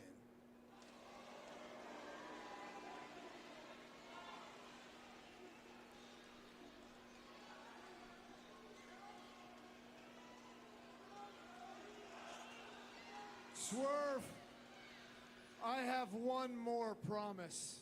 Uh-oh. What's the promise? I promise if I don't win the AEW World Championship, uh-oh, I will never wrestle again. Dang. Wow, what the hell? What? Well, he's definitely winning it now. He said if he doesn't win the title at Wembley, he'll never wrestle again. Danielson, he's been qualified. Wow. This is his last time, or his last year as a full-time wrestler, but Your title versus my career at All In. Swerve, What do you say? Why wouldn't he shake? He's not losing anything.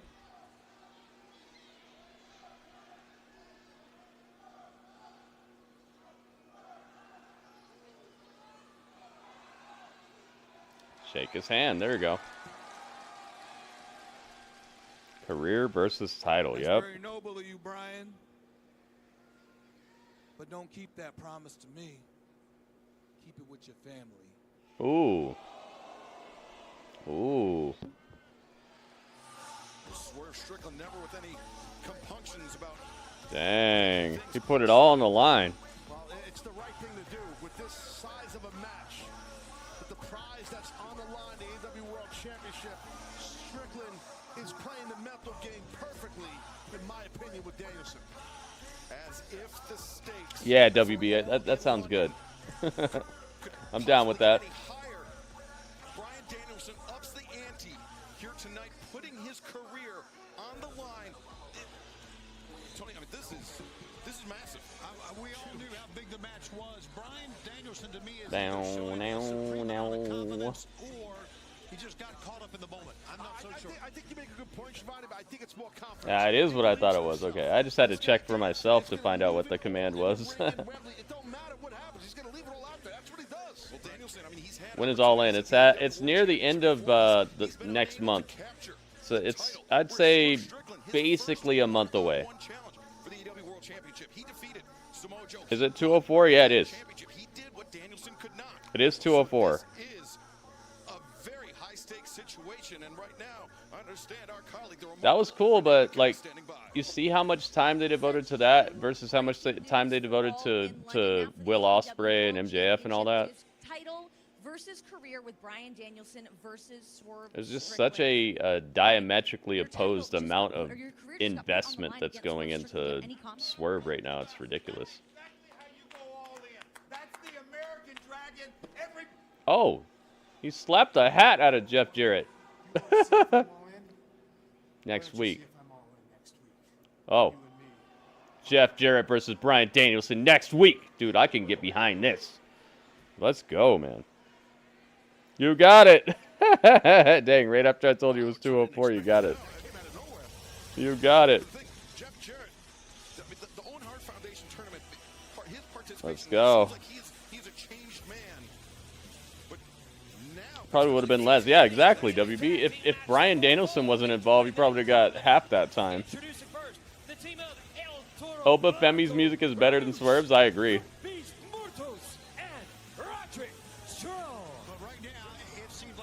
I agree.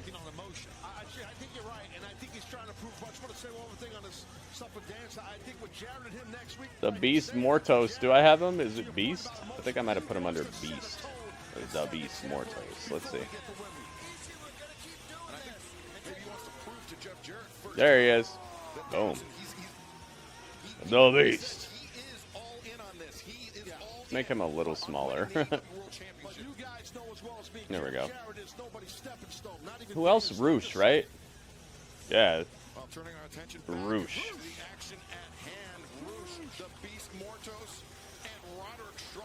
I make him a little smaller too. Dang, man. Interesting trio, yeah. Rawr. For the sky, boy.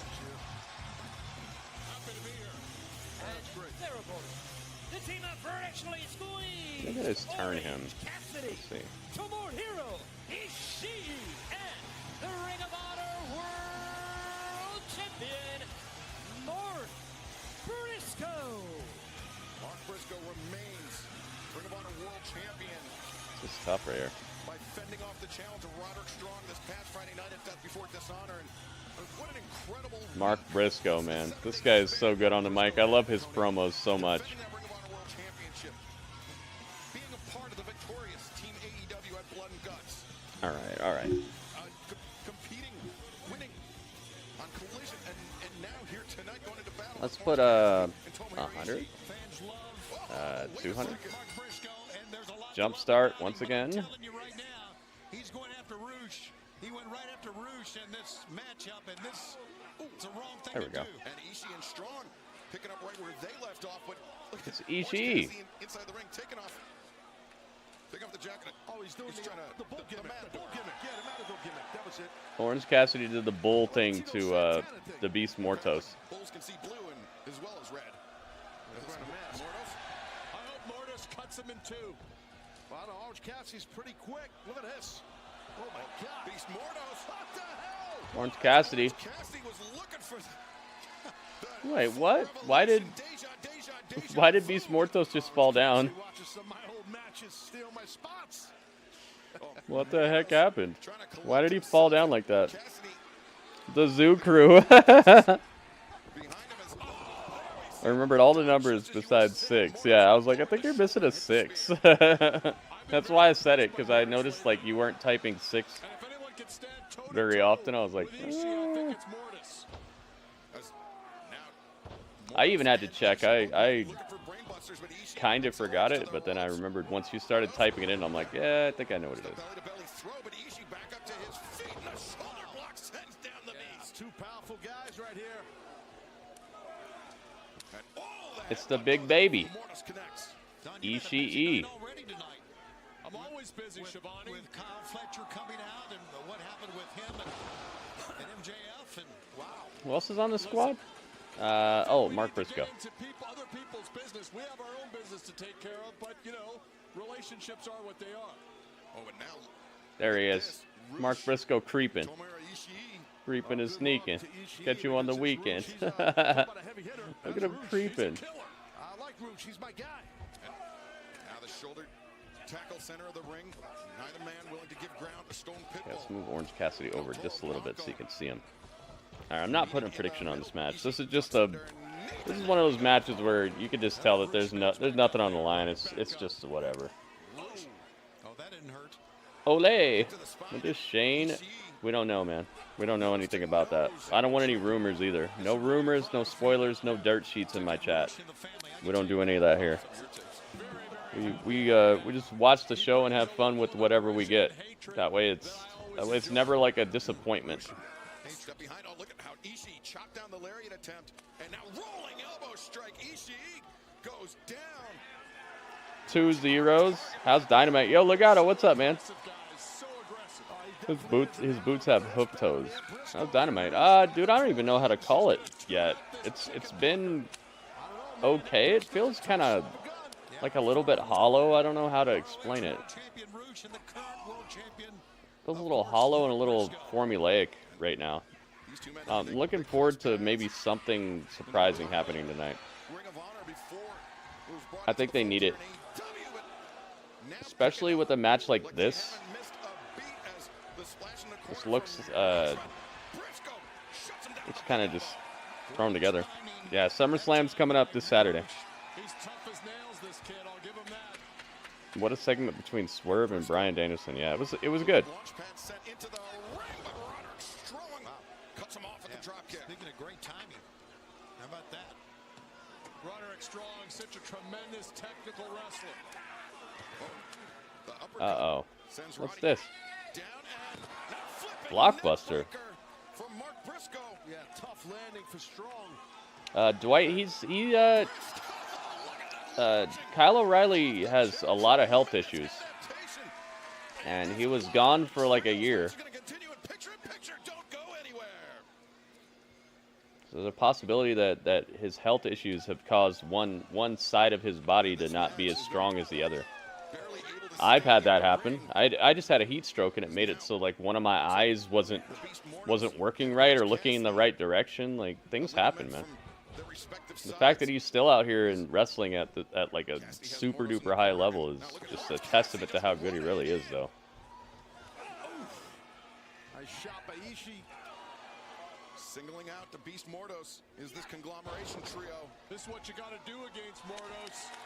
Candice should replace Robert Stone on this team. What team? Cassidy drops the elbow, the cover, 2. Now I respect Orange Cassidy, but a nonchalant cover. Oh, Roderick Strong. That's what you're saying. Panda's getting a match coming up at GCW. Mo told me about it. To him, it's just doing things. It's just he lives his life this way. He's very nonchalant. Dude, it should make you happy. The fact that this guy has gone through all that to where it's like visually it's visually noticeable and that this guy's still out here wrestling, you should be happy that the guy is that good and that devoted and recovered from whatever happened to him, because that does not look good, you know. That looks like life-threatening type stuff. Yeah, I saw that from Mo, right? I'll be right back. Hang on. Don, how's your relationship with Rouge? Because I'm hearing some scuttlebutt. I don't know. Listen, in Mexico, they call me El Jefe. That's all you need to know. El Jefe? That's right. The boss. I know what that is. All right, that's something. Thanks for the insight, bro. No problem. Lose the attitude, Don. Okay? Taz. Lose the attitude. Taz, he's lying. I know him a long time. I know Don a very long time. And Rouge, no, the bull's horns, pulls up short. Oh! Kick into the jaw. But I'm saying, does Rouge trust you? I need to know, Don. Does he trust you? Of course he trusts. Todo es bueno. Everything's great. You know that. Okay, all right. That was Spanish, Shivani. I got that, Don. Cover here. Thank you. Isn't that the Tegan and Sarah song in the Lego movie? That was everything. Amazing, awesome. Don. You're trilingual. English, Spanish, and Canadian. Oh. Ah, what the? Action continues live tonight. AEW Dynamite, a wild trios match. Orange Cassidy, the legal man for the Conglomeration, now finding himself in the grip. Oh, jeez. Beast Mordos and Rouge working in tandem. Oh, my God, he's in trouble. To punish Cassidy. Meanwhile, Yo, look at this. We got Dudley. There was a Dudley sighting, guys. Dudley. Yeah, I think you nailed it, my friend. I definitely think he's roadkill Jones. You got the Dudley emotes. By the way, if you guys want the Dudley emote and other emotes, you can become a member on the YouTube.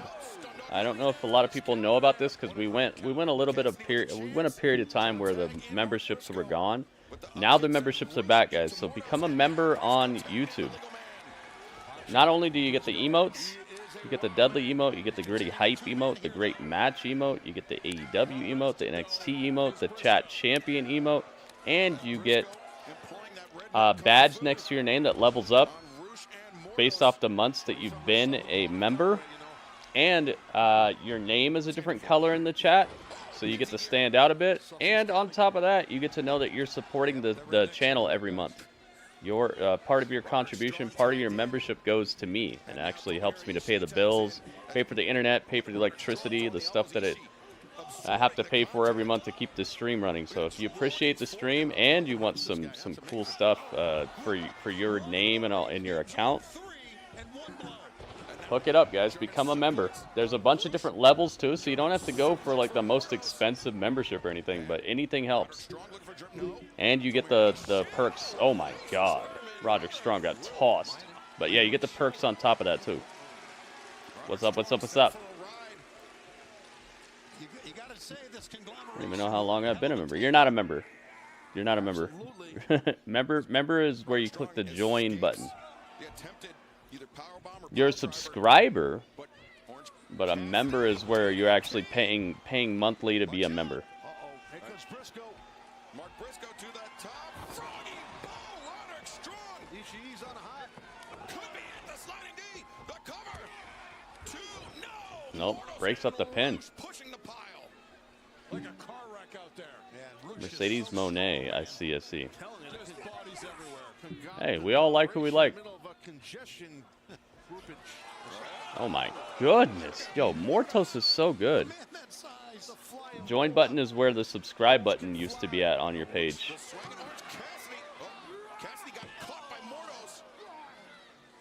If you're on mobile, it's right below the video you're watching. You just have to exit the chat for a second to see it.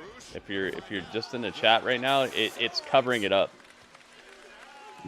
You just have to close the chat. If you're on mobile, if you're on PC, it's right below the video title, right next to my name, where it says Gritty Urban Saga. It says join. You click join, and then you get to pick what level you want to be at. This is your favorite era of Roderick Strong? This is your favorite? He is fun, man. Sasha got a Mercedes with her Mone. She got her Mone from the banks. Oh my goodness. Panda's got a poem. I wonder if she does have a Mercedes. I believe Mordos did as well as Briscoe coming off the middle rope, the drop kick to the chest on Mordos, but no. Oh my God. Suplex, rough landing from Mark Briscoe. Right on his head. And now Roderick strong back. What a strategic tag match this is. That hit its mark. But Mordos. Oh my God, what a landing. God, Mordos be done. Mordos can do so many things, my God, for a man his size. And now Mark Briscoe floats over Mordos. Mordos is awesome. I don't know how long I've been a subscriber. I think there's a way to find out. Oh my God. Yo, Mordos just pinned Mark Briscoe. Whoa. Whoa, dude, that was a very devastating looking slam though. I hope Mark Briscoe's okay. Holy moly. I was questioning how this trio of Roderick Strong, Roosh, and Mordos would get along, but they got along Holy moly. well.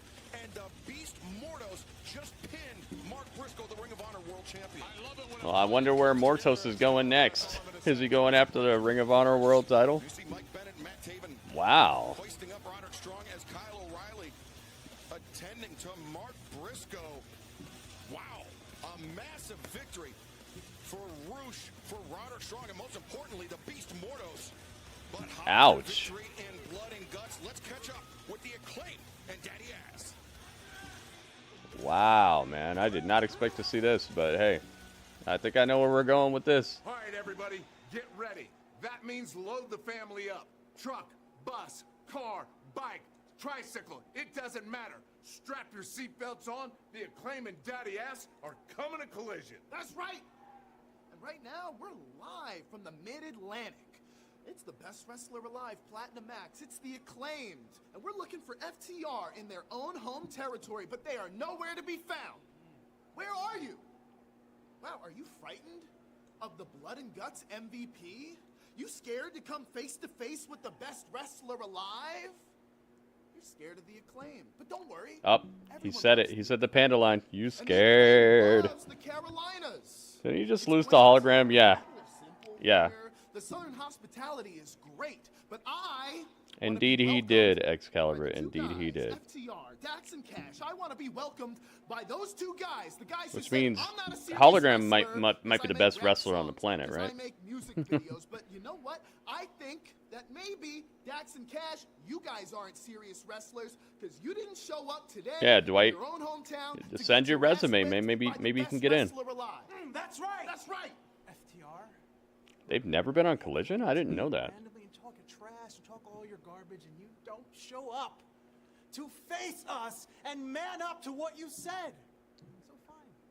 We will come. Queen Aminato does need to be booked better. I'm glad that they're booking Red Velvet better, though. Saturday night on Collision. Another girl who needs to be booked better is Lady Frost. Dallas will show up. Why? Because everyone loves the Acclaimed.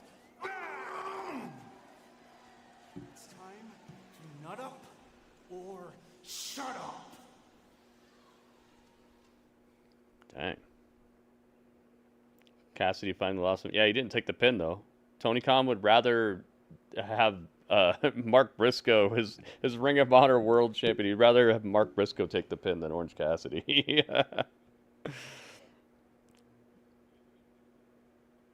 Yeah, I didn't know that they've never been on Collision, but it kind of makes sense. I mean, it's been kind of a brand splitish type of thing. Obviously, the Acclaimed is probably more down with the Young Bucks than the whole like CM Punk camp, so I could see it being that way. Oh, they have been, Panda? Oh yeah, they have been because they just fought FTR, right? Didn't they fight FTR? No, that was the Maximum Male Models. Who did they fight? I thought I seen them fight somebody. Yeah, that does kind of ring a bell. They fought Young Bucks on Oh, okay, okay.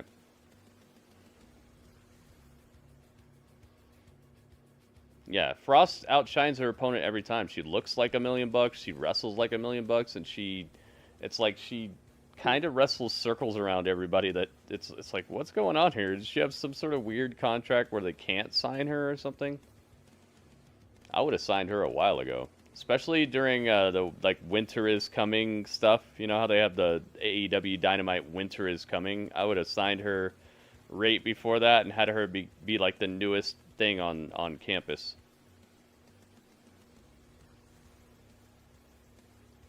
Needs the hype that Glacier got. Yeah. Top Flight and Action Andretti as well. Okay, thank you.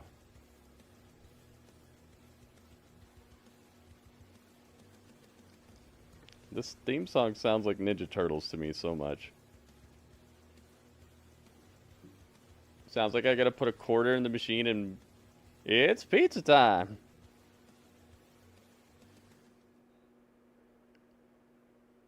Thank you guys for joining me tonight, by the way. Got about a half an hour left to Dynamite, so I hope you guys have enjoyed the show. If you've not already hit the like button on YouTube, please do it, guys. I'm trying to bust out of the algorithm that they have me in. And the only way I can do that is if you guys leave thumbs up. We should be at least 30 right now, so if you have not already done it, please take a second. Only way to bust out of the algorithm is to have interactions, is for people to say that you're good, people to give you thumbs up, people to leave comments on your videos. Like, you can put out the highest quality video you can, the highest quality hangout, everything. You can do everything right, but it's up to the people to let YouTube know that you're doing something right. So please let YouTube know, guys. Leave a thumbs up, make sure you subscribe, and leave a comment on the video as well. I already said all I needed to say, but go on. Ask your questions. It's Mariah May. I think we're all just looking for a bit more of an explanation on the heinous things that you did to Toni Storm. What more do I have to explain? Do you not watch the show? It's all been very clear. Why would I watch the show, From Paul? Day one, I said I wanted to be just like Toni Storm. And Grizzly Young Veterans. Yeah, thank you. Her love. Got closer to her than anybody else. And then I sliced her open and wore her skin. What do you not understand? Why Toni Storm? What did she ever do to you? Nothing. And that's why she was perfect. I love Toni Storm. She gave me everything I ever wanted. Toni always said this business would eat you alive. I guess it was just my turn to eat. Well, now that Toni Storm is back, I'm not answering any more questions. Okay.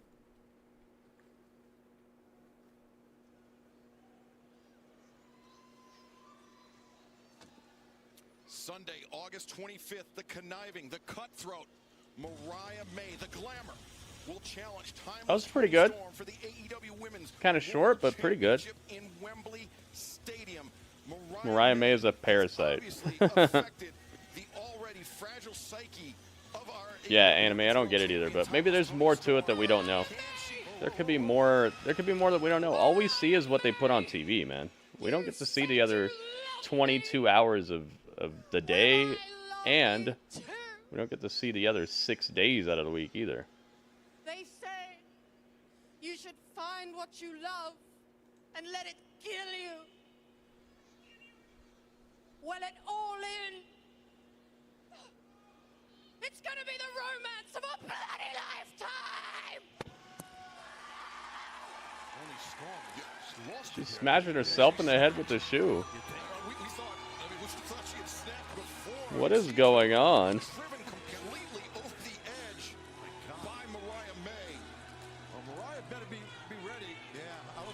Yeah, that movie Parasite was good, man. It was creepy though.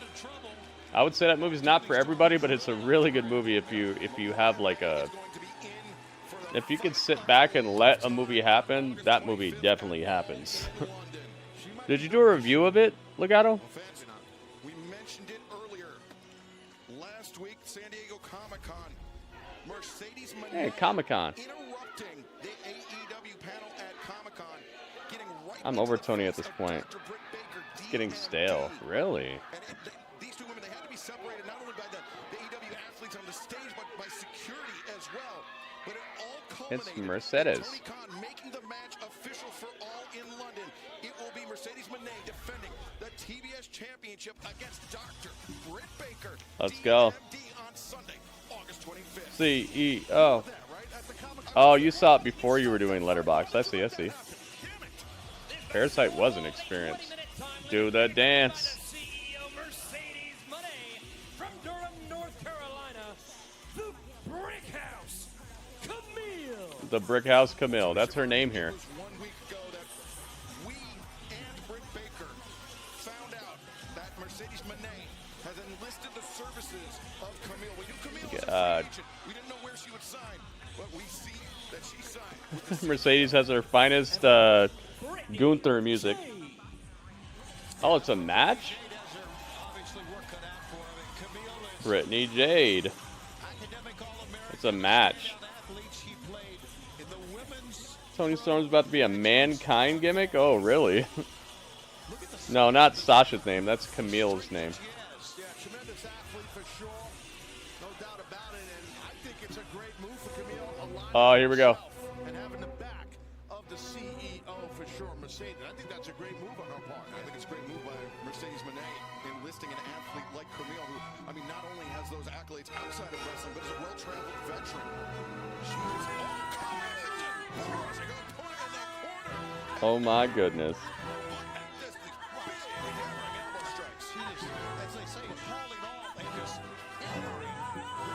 Yo, WB, thank you very much. 35 bits. Rob Paulo is still the chat champ, but the life bar is looking kind of depleted. How much is left? 40 bits? 40 something, I think. I don't think she was expecting. $2 tip will knock Rob Paulo off the top. That'd be our first tip of the day too, guys. Keep in mind I have a daily tip goal. I'm trying to achieve at least 40 bucks a day. That way I can pay the bills and keep everything running. If you guys appreciate the stream, please consider chipping in. What was that? Famouser? Some sort of Famouser type of thing. Yeah, Camille in a wrestling match. I didn't know she was going to wrestle tonight. I would smile too if I was Mercedes and Camille had my back. Camille's from NWA. Yeah, she was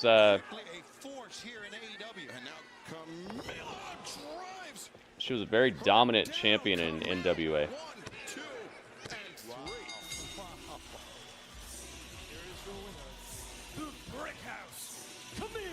Is that Cora's little sister? Oh boy. Maybe. You mean Courage Ade? That was fast, but it probably should be. As if the TBS champion, as if the New Japan Strong Women's champion, the CEO Mercedes Moné, wasn't dangerous enough on her own. Doesn't ring a bell. Oh. Now enlisting Camille. She was going out with I think she was going out with Braun Strowman for a while. I think she was married to that Tom Latimer guy. And please welcome the newest member to Money Corporation, Camille. Money Corporation. Uh-oh. Uh-oh. I don't know about this faction, Money Corporation. That sounds kind of lazy. Kind of lazy. The Brick House. You see, Oh my goodness. I have been victimized by Britt Baker. Oh my goodness. You know what time it is? It's Merry Mania. Yo, it's Merry Mania. 100 bits. And Mary takes the tip-top spot. I see you, Mary. Mary moved in some Game of Thrones type of stuff. Attack the throne when it's time, when the time is right. I see you, Mary. Thank you for the bits. Very strategic. Strategic awesomeness. Thank you very much for the bits. Now, Britt, you may have gotten your match at Allin after that stunt you pulled at Comic-Con, but your actions also got you suspended by my EVPs. So I am not worried because I have Camille. And not even Britt Baker can break down this brick house. So, Britt, you can go on and complain to anybody who's going to listen to you how you built this house with your blood, sweat, and tears. Well, nobody cares because AEW is my house now.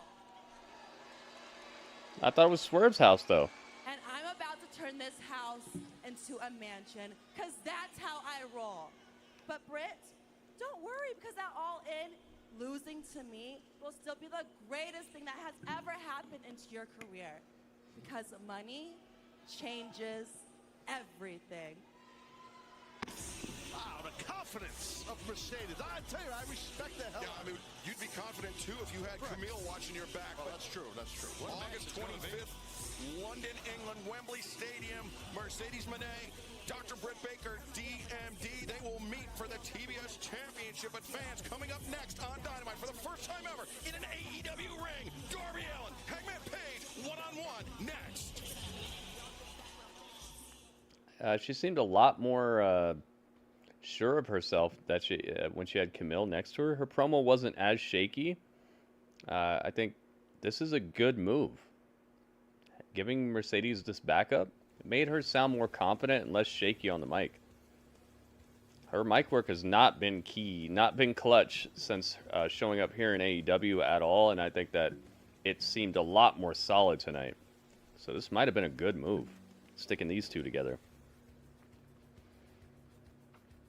Do the CEO dance. Mo's like, how does she do it? I don't know how to do it. Mo's doing it right now, though. I bet you Mo's doing it perfectly. You should make a video, Mo. Make a video of you doing the Mercedes dance and tweet it so we can all see it. Camille turns on her. Yeah, maybe it's gonna be like MJF and Wardlow, right? Camille's gonna throw Sasha through the mat. You do it on VR sometimes. Oh my god. Yeah, I see Will Ospreay too, Legato. Oh my goodness. Wrestling friends on there like when I do it. I saw that PSVR 2 is like $200 off right now. It's still too expensive, but if there was a time to get it, now would be the time.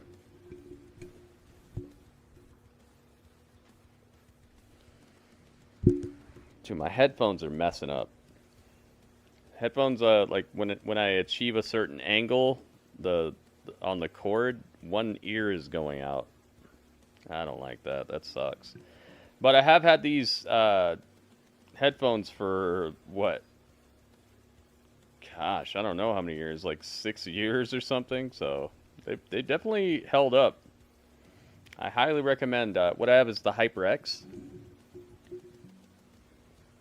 HyperX.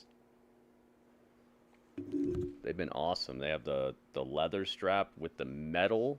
Don't get plastic headphones, guys. Trust me, especially if you're going to be using them a lot. Because I got plastic headphones before and they just crack. You know, just putting them on. It's like that. Just doing this, it stresses the plastic. You need metal and leather. Don't do the plastic, guys. Trust me on that. You'll regret it. I don't care how cheap they are. You're going to get what you paid for. You're going to mess up and you're going to have cracked in half headphones. Don't do it.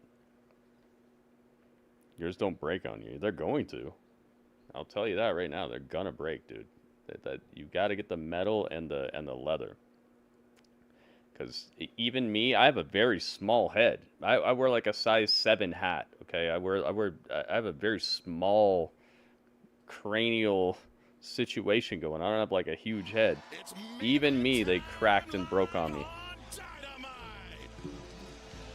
Be careful, man. Gotta get the ones with the metal and leather. Oh, I love this song. It's Hangman Page. Ladies and gentlemen, your main event. Here he comes. With a 30-minute time limit.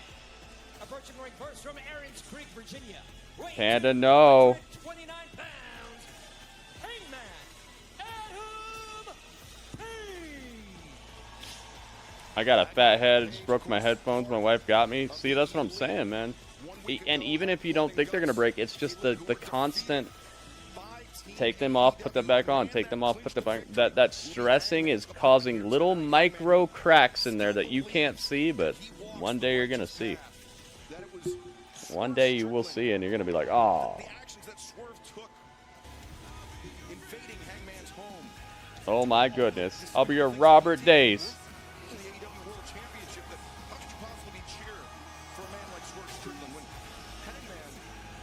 Oh my goodness. Robert Days. Robert Stone, thank you for the bits, man. Oh my goodness. What's this?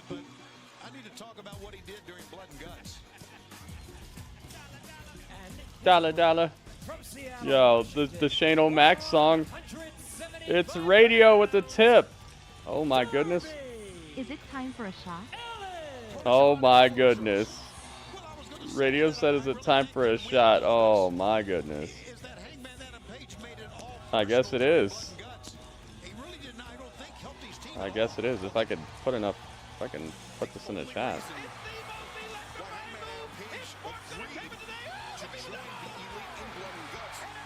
Dude. The people's elbow. There we go. All right. I put too much hype in the chat. Robert Stone, thank you for the bits, man. Radio at the top of the tree. I see you at the treetop. Is it time for a shot? I got the Saturn shot glass. I hope the dentist takes the belt off of Mone. I hope not. I really hope not. I think Britt's mad boring right now. I think she's mad boring. They literally cheered for her opponent more than her last match. I'm not a person who loves Mercedes Moné, but I definitely think it's more interesting with her as champion than it would be with Britt Baker right now. It's a big match, though. It has a big fight feel, and I'm glad that Britt Baker's back. I like Britt Baker, but I think we need to chill out on switching that belt. Foundational members of the AEW roster. Yeah, day one guys. Well, the point I was going to make, Taz, is Hangman paid day one guy Darby day 1.5. Wasn't with us all the way from the beginning, but since July of 2019, Darby Allin has been an integral part. All right, let's put a prediction on this. He'd rather have Britt. If you want boring television, I understand that, but she's not been a big part of things right now. She's not been entertaining. She hasn't been getting a good spotlight, and the crowd is not reacting to her very well. Like, they were hype about her comeback, but they're not cheering her like they were before. So maybe something will change, but I'm just going by the way things are right now. And right now, Moné has a lot more going for her. A lot more entertainment value that you can get out of Moné than Britt Baker right now. All right, predictions are open, guys. Get your prediction in now if you'd like for them to count. Taz is Darby. Darby, yeah, Darby. Radio, thank you so much, man. Let's do it. Yeah, she's just back, but normally that's the most hyped time that AEW will showcase you, right? Your return, your debut. The fact that they're not doing a whole lot with Britt right now, she's not getting much of a spotlight, and the crowd is not reacting to her very well, that makes me feel like it's not going to get much better just because you put a title on her. All right, let's fill this up. We got the Bacardi. We got a bit left. We got a couple shots left in here. Oh boy, Radio, you had to do it. Thank you so much.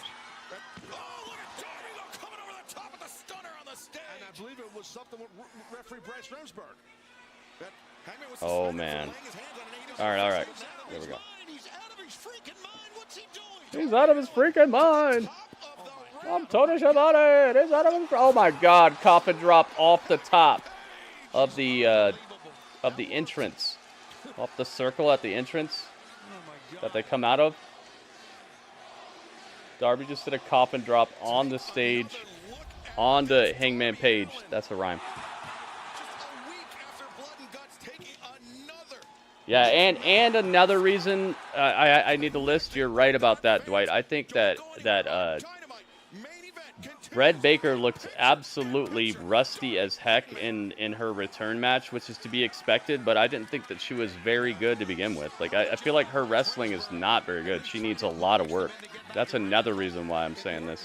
They say AEW's where the best wrestle, but then they're like one of the most popular girls that everybody talks about is Britt Baker, and she's just not. She's not even as good as like JC Jane in NXT and stuff. Darby, yeah, Darby. Drink moonshine. Hey, Heartbreak, you get me some moonshine, man. We'll find out. All right, here we go. Woo-wee. All right. Yeah, momentarily helped Darby, but you saw Darby going for that coffin splash in the corner. Hangman got the knee up into the back of Hangman Adam Page. And for a moment, I thought that Bryce going to Oh, man. Ooh. Yeah, but Oh, that's spiky. I don't think that he should do that because he's had a history, meaning Hangman, what referees and getting a final suspended. Yeah, I mean, the second offense. The second offense, you would have to imagine, would be more severe for Hangman. Oh, man. Yo, that's straight up. Woo. Now look at Darby just barely pulling himself in the corner, up in the corner. But we've seen this by Darby. When you think he's all punched down, he has nothing left for why is the rum gone? Yo, why is the rum gone? It's amazing. Captain Jack said it best. Ah. Now you have a guy like Hangman with his abilities and his background and his You don't think I could take Everclear or Moonshine? That's an interesting interesting challenge, Strange. Maybe you can try to make me do that challenge someday. Yeah, Darby Allin, a multi-time TNT champion. Darby, yeah, that's how he says Darby. He says it like it's the Harry Potter character, the little guy. Captain Jack Sparrow.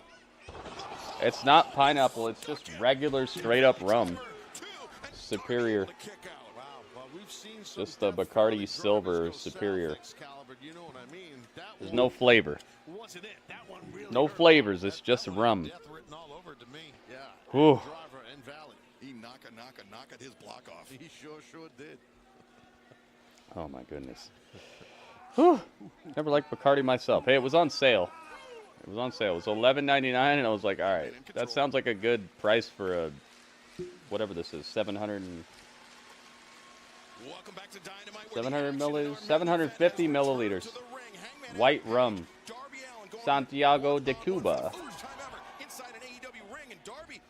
Ooh. Darby is free. Radio knows what I'm talking about. Pretty's sitting in the back, sipping on yak. Oh my goodness. Captain Morgan is your favorite, huh? Maybe I'll have to get that next time if it's on sale. Captain Jack Harkness? Who's that? Is that from a Disney movie? I can't say where, but I have connections. Oh, Strange, you got it like that? So Ruka is Pat Mahomes compared to Britt. You guys are funny as heck. But I'm glad you guys see what I'm saying. I'm not talking trash, but Britt Baker's got work to do, man. We all have work to do. But it's just, if you're going to be on national television being a wrestler, you should probably get better at wrestling. Swerve Strickland's ascent to the top of AEW, claiming the top prize in our sport, the AEW World Doctor Who. Oh. Infuriated Hangman, and look at Hangman. He's from Doctor Who. Okay, okay. Trying to intimidate him. Oh my goodness, you guys are funny. All right, predictions are locked in. May the odds be ever in your favor. His tenacity, it's no secret, but he's going to need every ounce of it tonight against Darby's Hangman. taking this loss, dude. It's over for you. They let him win the blood and guts match basically, and Hangman needs this win because he's gonna be facing Swerve down the road. I really think this is Hangman's match here. Hangman able to kick out. Oh, lights out. Lights went out here. It's the Wyatt Six. That's not good. Some of the lights. I don't know. Dude, the Wyatt Six is here. There's gone dark here. See the referee moving in the ring. Oh my God. It's Bo Dallas. Now the lights restored. Okay, lights are back on. I thought for sure someone was going to come from underneath the ring. There might have been a fuse. It's Sting! Nobody's here. Nothing happened. Cardi is rough. Used to be nightclub promoter. A lot of liquor has been cut off my list over the years. Yeah. That's what I was talking about yesterday about McGriddles. I had so many McGriddles that I just can't eat them anymore. But I used to love them. So I bet you Bacardi got kind of tiring. Sting was about to come out. He's like, nah. Light problem, Mo? That's what you think happened? No faith here on Twitch, yeah. Well, I mean, people are probably just seeing the writing on the wall, man. Like, why would you have Hangman win this match? Hangman has reasons to win, but Darby has no reason to really win this match. He's not in any feuds right now. He's not going for any titles right now besides Scapegoat, but you don't need him to go into that match as like a super strong wrestler. It's just Jack Perry. Oh my God. Darby over the steps. Caught.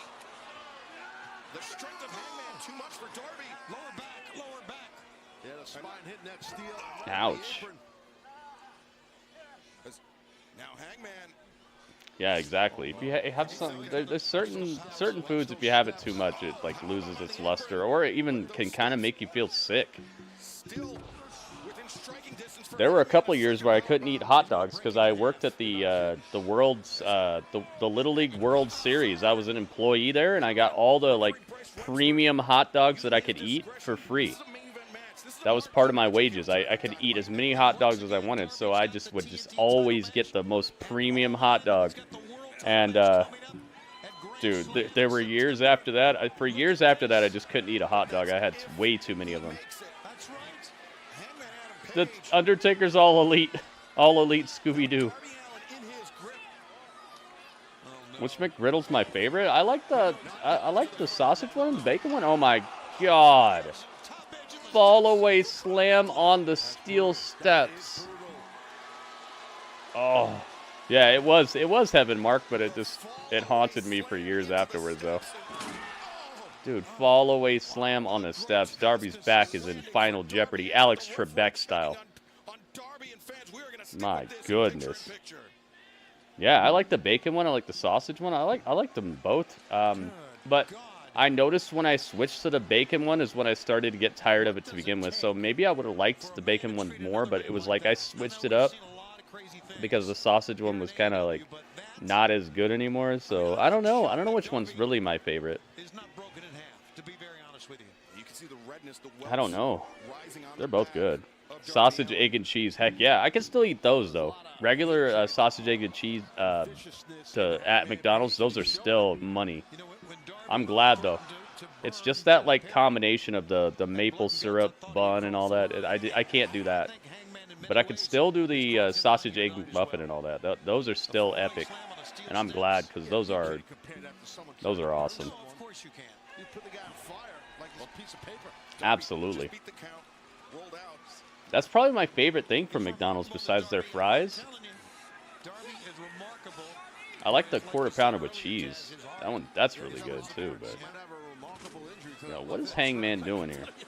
Hangman is being a freaking Bob Vila out here. He's trying to play this old house. He's renovating the whole entire arena right now with Darby as his nail and hammer. Goodness gracious, man. This is vicious. What is McGriddle? It's a sausage, egg, cheese sandwich, but the bun, it's like an English muffin, but instead of an English muffin, it's like a pancake that has bits of maple syrup inside of the bun. It's basically it's basically two pancakes, but they have maple syrup embedded inside of the pancakes, and then you have the sausage, egg, and cheese in the middle. It's delicious, man, but I just can't do it anymore. I highly recommend trying it if you like breakfast foods. Well, American breakfast foods. I know over there they have a different idea of breakfast. with blood sausage and all that. Although I think you could probably make a good breakfast sandwich with blood sausage and all that. Wonder if anybody's ever tried that. With a little bit of a bridge kick out, because I don't think he has the power. He's hurt Quarter so pounder much, is do a good. full kick out, Never but it could worked. stand McDonald's fries. Really? Interesting. Talking about the bridge, he arched up that back. Big Macs are good? Oh, yeah, dude. Heck yeah. I love a Big Mac. Still was able to help him kick I found out you can get a Big Mac for a lot cheaper, though. If you just get yourself a, what is it? You just get yourself you get yourself 2 single cheeseburgers, but add Mac sauce. You're getting more food than you get in the Big Mac, and it's cheaper. Just get yourself 2 cheeseburgers, have them add Mac sauce, and it's game over, dude. You probably even get a fry or a spicy chicken sandwich and stuff for the same price as just a Big Mac. For minutes on end, yet somehow Darby Allin able to survive. Yeah, Darby has been battling back, keeping himself alive. Lettuce is free. Have them add lettuce if you want. Stop. What the hell's going to happen now? Oh my God, dude. Darby's getting decimated out here. This is a torture session. Look like one of those NBA jets. It said X for something unique. What's going on here? Let me check. Let me check it out. Thank you everybody who liked the tweet already. Thank you everybody who's retweeted the tweet. I mean, he's just been stunned into silence by this beating that Hangman Adam Page is putting on Darby Allin. Whoa. Intense. He is sick. He's looking at those steps again twice. Darby has felt the steps. I don't know if Darby can. Well, you got a Switch? Is that a Switch controller? You don't need a tablet if you got a Switch. Oh my God, dude. He's trying to kill Darby. Ref, you gotta learn when to call stuff. I'm so sick of these AEW refs, dude. Like, what are you thinking as a ref? Nah, you know, kill him is fine. It'll be all right. This ain't a hardcore match. This ain't a first blood match. This is not a balls count anywhere match. Refs are just watching the carnage. What kind of ref is this, dude? That's why you gotta save this stuff for real feuds. This ain't even a real feud, man. Save this for real feuds.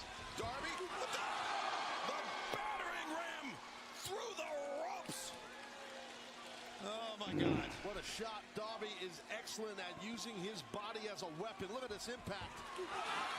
Great camera shot right there from behind. That's how Darby Allin overcomes Extra crispy chicken. That's awesome, man. Black pudding is not a sausage. It's a different thing. Blood. I said blood sausage, didn't I? I thought I said blood sausage.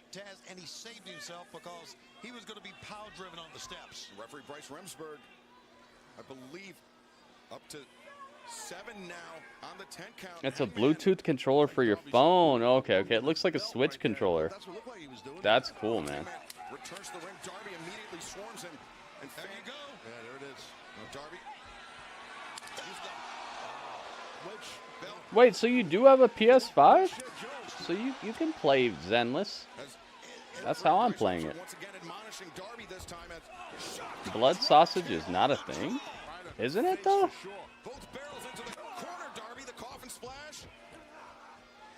And he is relentless. No. Hangman escapes. Big back elbow, though. And Darby, cold red. 2. And no, Hangman. Darby is done. No way he wins. Hey, he looks fine now. All that damage accounted for nothing. He's fine. He's treating it as if the match just started, basically. He's good. Hangman caught him out of the coffin drop into a choke sleeper. Almost got him. That was a nice counter by Darby. By Darby. Oh my goodness, dude. This shot that Radio had me do has got me sweating a little bit. That was unexpected. He did the buckshot, but he caught one. Oh, and he's still kicked out. Dude, that was going to be awesome. Why didn't they just let it be the end? That's one way to really piss off a guy. And that's what Darby did. He tried to take the that was so good looking. That could have just been the ending right there. That was awesome.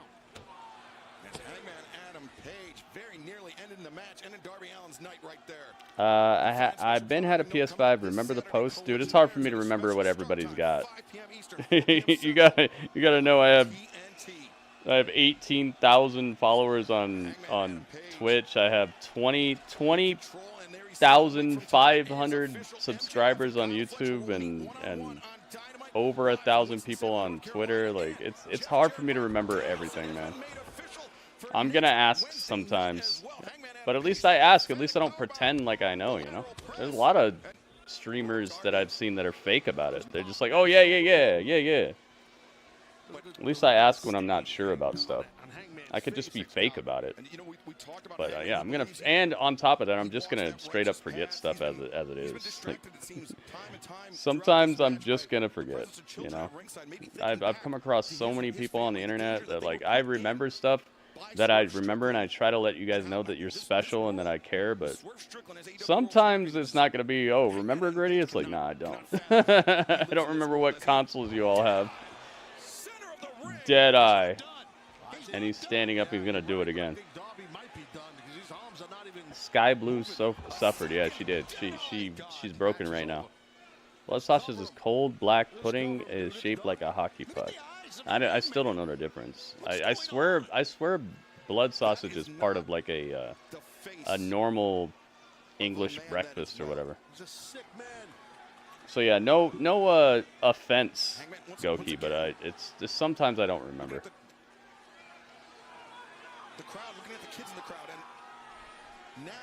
This is way too performative for me, man. This match crossed over into the Twilight Zone like 10 minutes ago for me. They're doing way too much here. Well, it's given Darby plenty of time to get up here, and that's what he wants. This is way too much, and they're trying way too hard right now. To get up. But you know, well, Darby's about to get jacked up right here.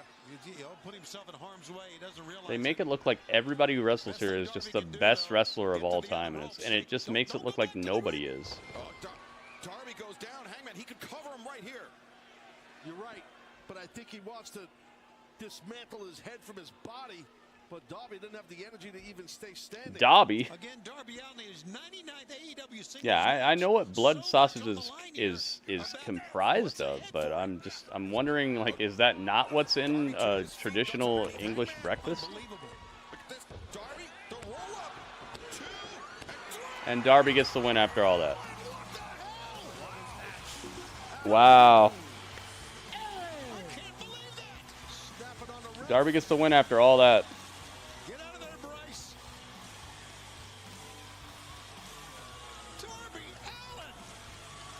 Darby Allin, my God!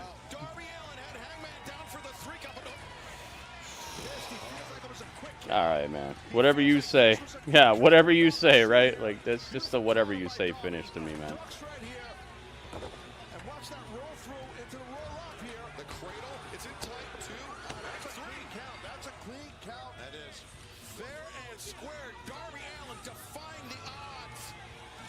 I fell. Good boy, Darby. That was you, Panda? No, that was Robert.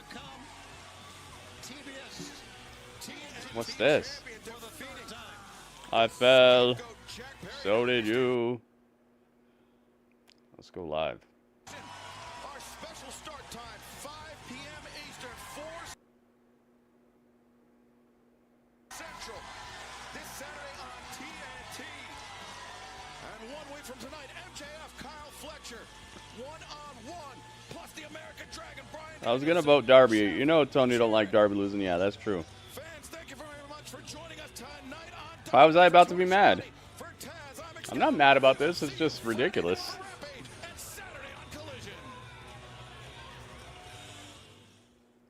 There you have it. I fell, so did you. Doesn't make much sense to me, but hey, what are you gonna do?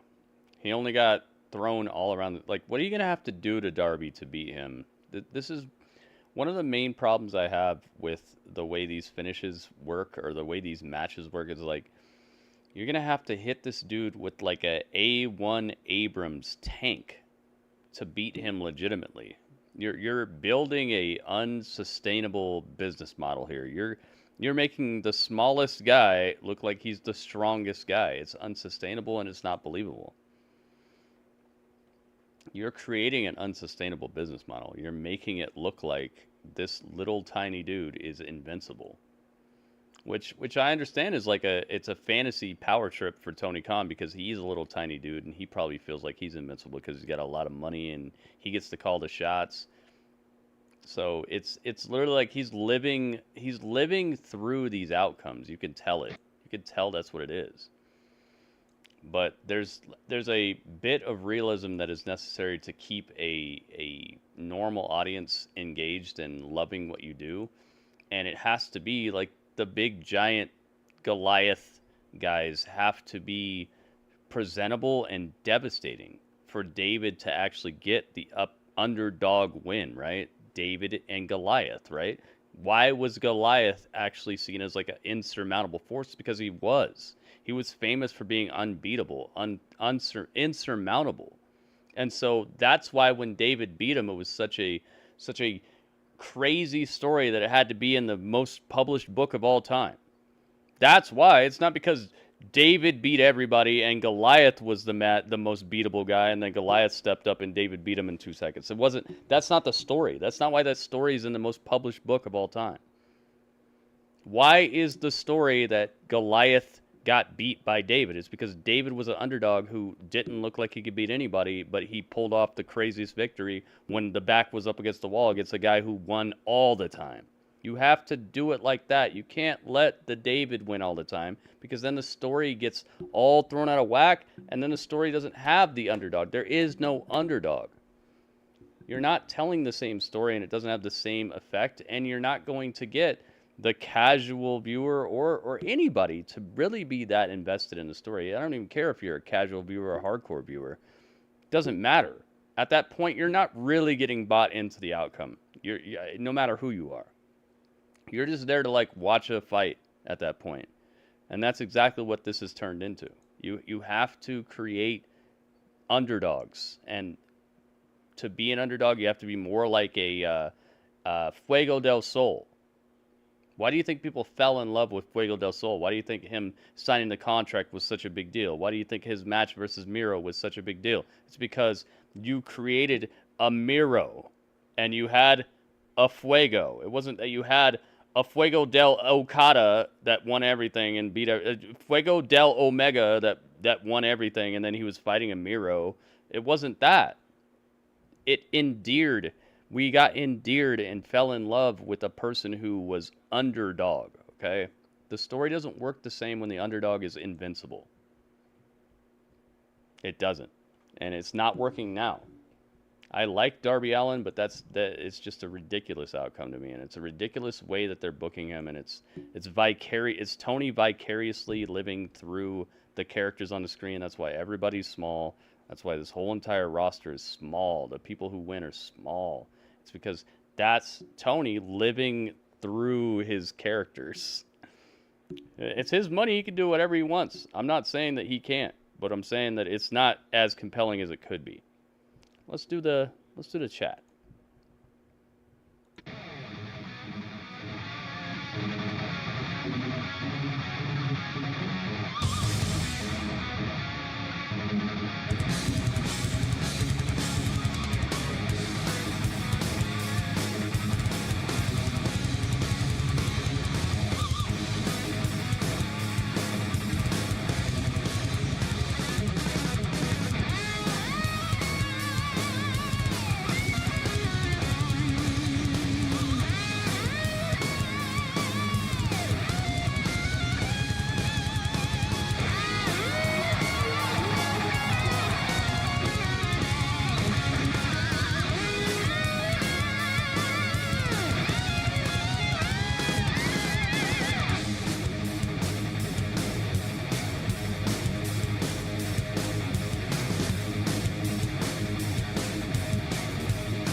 Oh my goodness. It's time. It's time, guys. Alright, let me turn this to a okay volume. rewind this too. Okay. VPN deactivated. Let's get to the right spot. Radio knows it's dance time.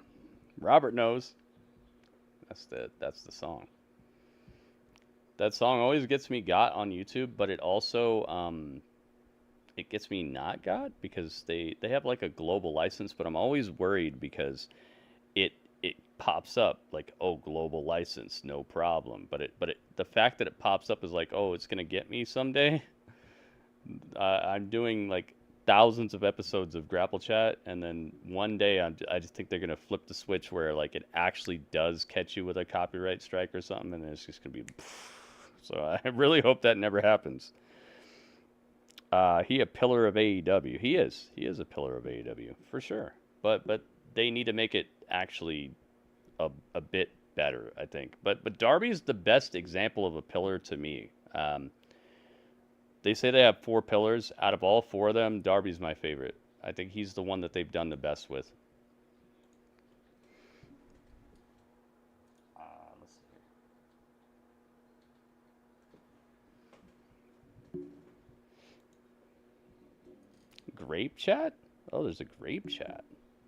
What's going on in the grape chat? Talking about different types of grapes, like wine grapes. A wider grapes used for wine, purple grapes, green grapes. I bet you that duck would really love to know about grape chat, and then he'll waddle away, waddle. All right, so if you guys watched Dynamite along with me, this is the Dynamite for July the 31st, 2024, the final Dynamite of July. I want to know what you guys thought about this. I want to know what your score would be. I'm going to give you till the end of this song to tell me your score. Please consider it's between 1 and 10. The higher the score, the better. But there's a caveat. The highest score I will take is a 8.4 out of 10. The lowest score I will take is a 7.0 out of 10. So between 7.0 and 8.4, anything goes.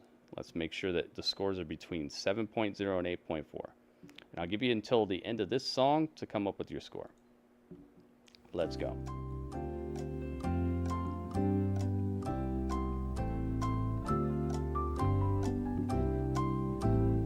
Got any grapes? You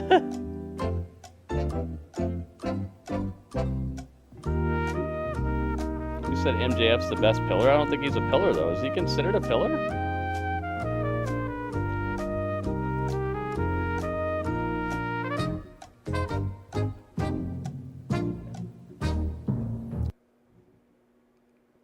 What is? I see you. I don't think MJF's a pillar, though, right?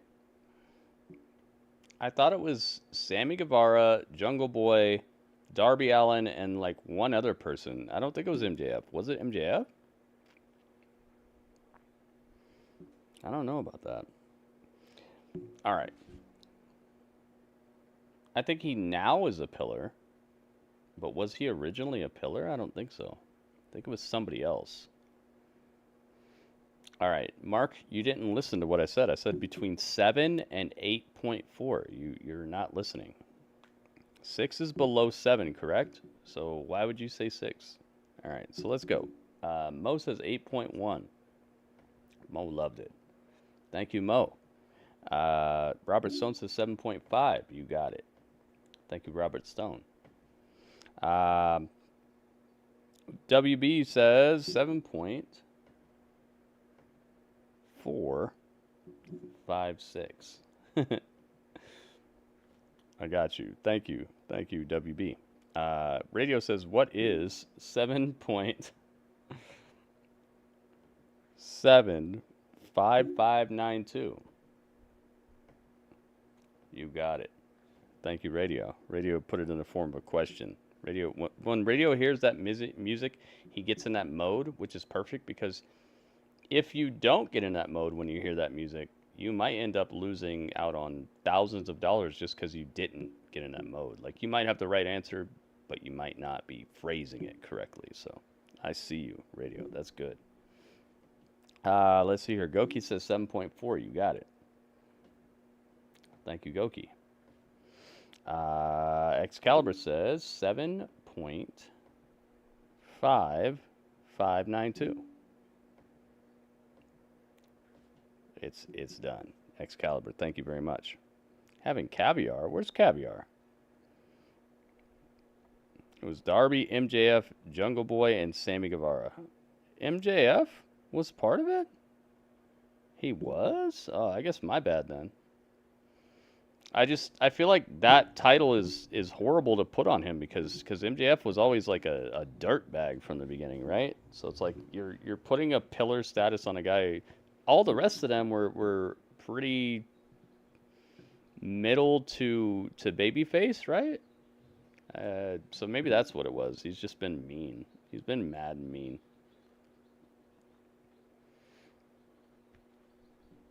Let's see. 7.5 says Strange. I got you. Sorry, I didn't get you. Here we go. I got you now. Thank you, Strange. 8.4 says Panda.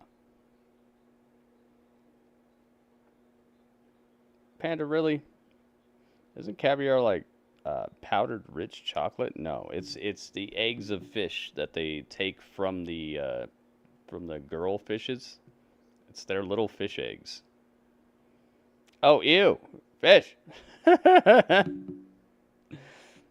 going to catch footage. We're going to find some like behind the scenes footage. It's going to be like a leak. It's going to be like, oh, this just ended. And it's going to have Panda sitting there and she's going to be eating a fish next to a pristine, clean stream. And she's going to have a fish and she's going to be like, it's going to be the craziest, most controversial footage leak of the year. That's why I say 6. I don't care why you said it. You need to follow my rules if you want me to take your score. Okay? I understand. I understand people might want to give this a 10. People might want to give this a 1. I understand that, but I've been running this show for thousands of episodes, and I found out that there's a way to do it, and there's a way to end up having a debacle. So just follow my rules if you want your score to count. Okay? I appreciate you scoring, and I want you to score, but you need to follow my rules if you want your score to actually be taken. All right, so it's my time. 7.5 is what I'm giving this, and I'll tell you why. It's because this show felt soulless and very hollow on the inside. There were things that were good tonight. There were matches that were pretty fun, but it felt like it had an idea of what was supposed to happen instead of actually making it matter that it happened. Namely the Bryan Danielson segment with Swerve, namely the main event, namely the opening, namely basically everything outside of the Conglomeration versus Roosh and all them, because that match is actually worse than what I'm talking about, because that match was just so thrown together just to like make something happen in Ring of Honor that it just on the surface looked thrown together, and then it just made sense why it was thrown together. It was here just as like an advertisement for Ring of Honor. I'm just not down with it. I love the Beast Mortos. I love a lot of the people that were in the match. It's just very sad that they get nothing to do besides wrestle, and then, oh my God, Mortos won. Now that's what's going to happen in Ring of Honor. Don't you want to watch Ring of Honor? It just felt very less than put together for any other reason besides just advertising that Ring of Honor is going to have Mortos versus Mark Briscoe now. Like, they didn't give them any reason to not like each other, any reason to have any sort of beef. Like, they just threw this match together and made us sit here for I don't know how many minutes, 10, 14, however many minutes it was. That was worse than basically anything else on the show, because it's so performative, and it's like a 10-minute advertisement for Ring of Honor that doesn't give you any reason to want to watch Ring of Honor besides the fact that, oh my God, this guy's from Ring of Honor. It's a lot of the reason that I have a problem with the TNA NXT crossover, because it's like, you're not giving me a reason to really care about the crossover, are you? You're not giving me a reason to care about the fact that these people might have a problem with each other, are you? You're just telling me, this guy's here now, and he's here now. and he's mad about something. Like, there's no actual beef. There's no story. There's no promo package. There's no like showing them like problems they've had in the past and why they might be crossing paths again, no matter what company they're in. You're not making it look like anything's really happening. You're just doing it. And to me, that's lazy. And you have people you're paying thousands of dollars to make a story. And this is the story, that they just have a match now. They just don't like each other now because I don't like you. Like, any one of us, if we got a check in the mail right now and it was like, hey, write a story that makes sense for these 4 wrestlers, and you got a check that was attached to it and it said $10,000, you'd be like, oh my God, and you'd come up with something fantastic, wouldn't you? But it's like the complacent,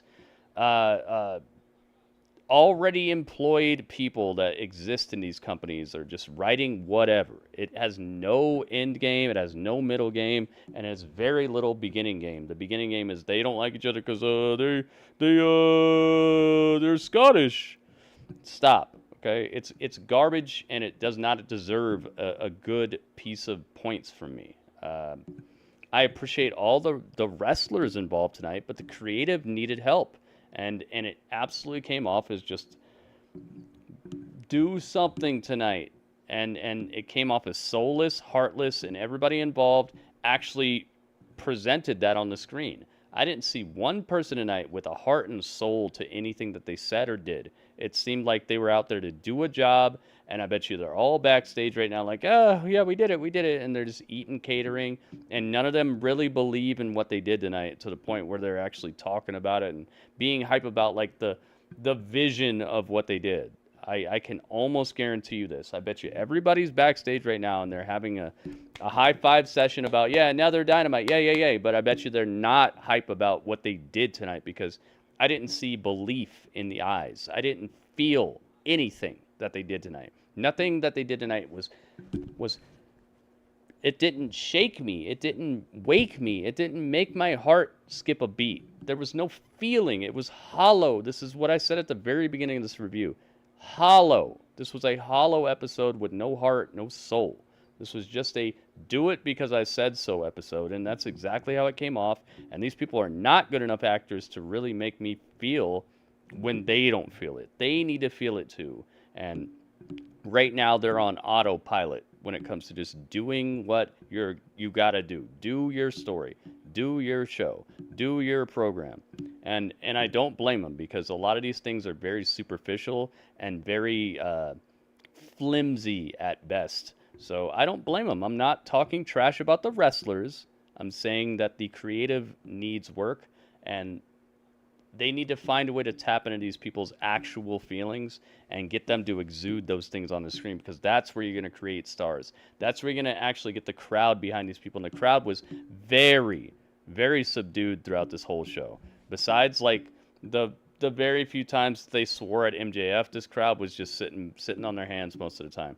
And the only thing that got them out of their seats besides that was watching a guy maybe get killed, like maybe get injured to the point where he can't wrestle anymore. Like, that's the only thing that really got the crowd to rise up out of their seats. And that's a problem because you're not creating stars at that point. You're not creating memorable moments. You're not creating people that everybody loves and wants to follow to the ends of the earth. You're just creating situations where we're like, oh my God, don't kill this guy. I'm a decent human being. I don't want to see somebody die. That could have been anybody. It didn't have to be Darby Allin. Adam Page could have grabbed anybody and done the fall-away slam on the steps, and we would have felt the exact same way. There's a problem there. You're having to do things that just the average decent human being is like, don't do that. There's no extra plus to it where it's like, don't do that to him. It's just, don't do that. You're just tapping into our basic human being, basic decent human mentality where it's like, don't kill this guy. That's not the right thing. That's not where I want to be at. I want to care about the person and the spot. I don't want to just care about, oh, don't kill a guy in front of me. And that's where they're messing up, because you need to work harder to do these type of things, and that makes it look lazy because you're just doing things because you don't have the capacity to make me care about somebody outside of throwing them into something that might kill them or may maim them to the point where they have to be freaking rolling around a wheelchair and talking through a typing board, you know? That's not making me care. That's what I'm saying. I can't have it. So, yeah, I'm giving this a 7.5 because the show was decent. It had a good flow to it. I did enjoy where they started and how they navigated the show. It felt a lot more smooth than the average Dynamite episode. I've noticed that Dynamite has these things where they do like one segment, and then the show just ends with a bunch of non-related stuff that doesn't flow well together. This show had a good flow to it where like we started here and it flowed into this, flowed into this, flowed into this. Props to that, and that's why I'm giving it a 7.5 as well, because it would be lower than that if the show would have been just like segment with no connective tissue. This felt like a good piece of entertainment that flowed for the full 2 hours, and it did pass by. I never felt like this is a show where they're just trying to get things done, but it just the soul was missing. So I'm giving it a 7.5. That's my review. Hopefully you guys respect it. Saw half the YouTube chat leave during the explanation of why I give it that score, but that's what I expect from hardcore AEW fans. Like they just don't want to hear it, man. If you have constructive criticism, they don't want to hear that it makes sense. They just want to bounce. If it makes too much sense, they can't. They're just like, I'm out. I see you, you know. And that's sad because you as a person, you should not exit the premises once things start making sense. That's when you should start paying attention. But anyway, let's do the math. That adds up to 60.77112 divided by how many? 1, 2, 3, 4, 5, 6, 7, 8. Oh my goodness. Wait a minute. Panda, were you serious about the 8.4? I'm not going to take it unless you tell me you're really serious. Did you really say 8.4 and mean it? I gotta know, Panda.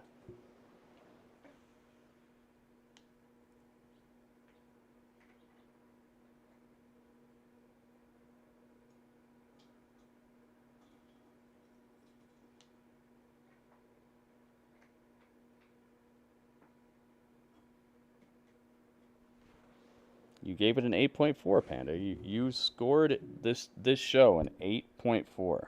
You gave it the highest score possible. Yeah, you put in a score. You said 8.4. I'm going to take that as a no. All right. So divided by how many? All right. 1, 2, 3, 4, 5, 6, 7, 8. Okay, divided by 8 equals 7.59. They got a half a point. Nice. Dynamite clocks a half a point. I think that sounds pretty good. Let's give them their half a point. That equals 9.5.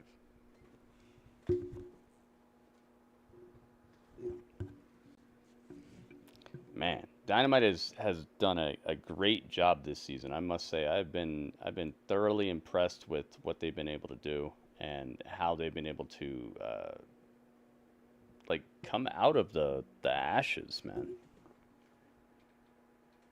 Because even AEW themselves have acknowledged that they need to restore the feeling. You've heard them say this, right? Restore the feeling. What do you think that means? That means they lost something. That means that they want something back that they lost. So even AEW has acknowledged what I've been saying is that it's a little bit colder. They've lost a bit of the prestige. They've lost a little bit of the hype, and they need to bring it back. So nobody's called me a hater in a while, so that's good. But I will just say I know how I come off when I say these things, and I know that the average hardcore AEW fan is probably like, shut up, Gritty, you're talking nonsense. But it's like, dude, the company themselves has the campaign of restore the feeling. So what does that tell you? Am I a hater, or was I telling you the truth? Am I being outside the box by saying that they need to get it together, or are even they realizing that? Because what does restore the feeling mean if it doesn't mean that? So I'm not gonna say sorry. I'm gonna say that I've been telling you guys exactly what I'm seeing. I've reviewed these shows fairly. I don't have any sort of agenda. It's just something's been missing and they need to get back on track. And even they acknowledge that. So if I'm being outside the box, I have some sort of agenda, then you need to start looking at AEW themselves, because they're saying the same thing. They're saying they need to restore the feeling. They're saying they need to get back to basics. They're saying they need to turn MJF heel immediately. They're saying they need to get back to doing the things that they used to do and get away from all this weird outside the box booking that they've been doing. They're saying it too. So it's like you can't call me a hater, and you can't say that I'm outside the box without also acknowledging that the company you're talking about is also saying the same thing. So who's wrong? Me and AEW? And you're right? Or like, who's right? Come on, man. We all know what's actually happening here, but it's just the denial is so strong in some people, and just give it up, man. Just realize it's all good, man. And the longer you deny it and keep blowing smoke and just butt kissing Tony Khan is the longer he's not going to realize it. And that's the closer that this company gets to actually losing itself and losing what it could be and losing its future. You keep telling somebody that they're great when they have obvious areas of opportunity. You're just trying to execute a level of control over things because you like it the way it is and you want to feel important. But if you really care about something, you're going to do what's best for that something. You're going to say what's best for that something. You're not going to allow something to die because you just appreciate the way it is. I like you so much that I'm going to let you kill yourself, is basically like what a lot of these fans are going to say about AEW. I like it so much, and I appreciate the way that I want it to be so much that I would rather it die than get better. That's the problem. Don't ever be like that for anything, dude. If you love something, if you legitimately love something, and this is the absolute truth, you should want to see it succeed with or without you. That's what love is. Love is where it doesn't matter if you're part of the equation or not. You want to see what's best for that thing. You want to see what's best for the NBA. You want to see what's best for a dog or a cat. You don't need to be the owner of the NBA to want to see it succeed. You don't need to see the NBA do this or do that. You might fall out of love with it, but if you legitimately love something, you should want to see it succeed with or without you. If it doesn't go down the exact road you need it to go down, you stop loving it, then you're not in love with it. You want to be in control of it. If it doesn't do exactly what you want it to do, you don't love it anymore, then you don't love it to begin with. You're just hyped that you have some sort of control over something. Oh my God, they're doing the matches I love. They're doing hardcore wrestling. They did exploding barbed wire death match. They did blood and guts. You don't really love AEW if you're not willing to let them change the way they need to be successful. You're just hyped because you're getting what you like. That's not love. That's control. You want control. And that's where I stop. Okay? That's where I stop. That's where the hardcore AEW fan ends, is where AEW does something they don't like. Now it's garbage. Now it sucks. Now, they got to do what I want.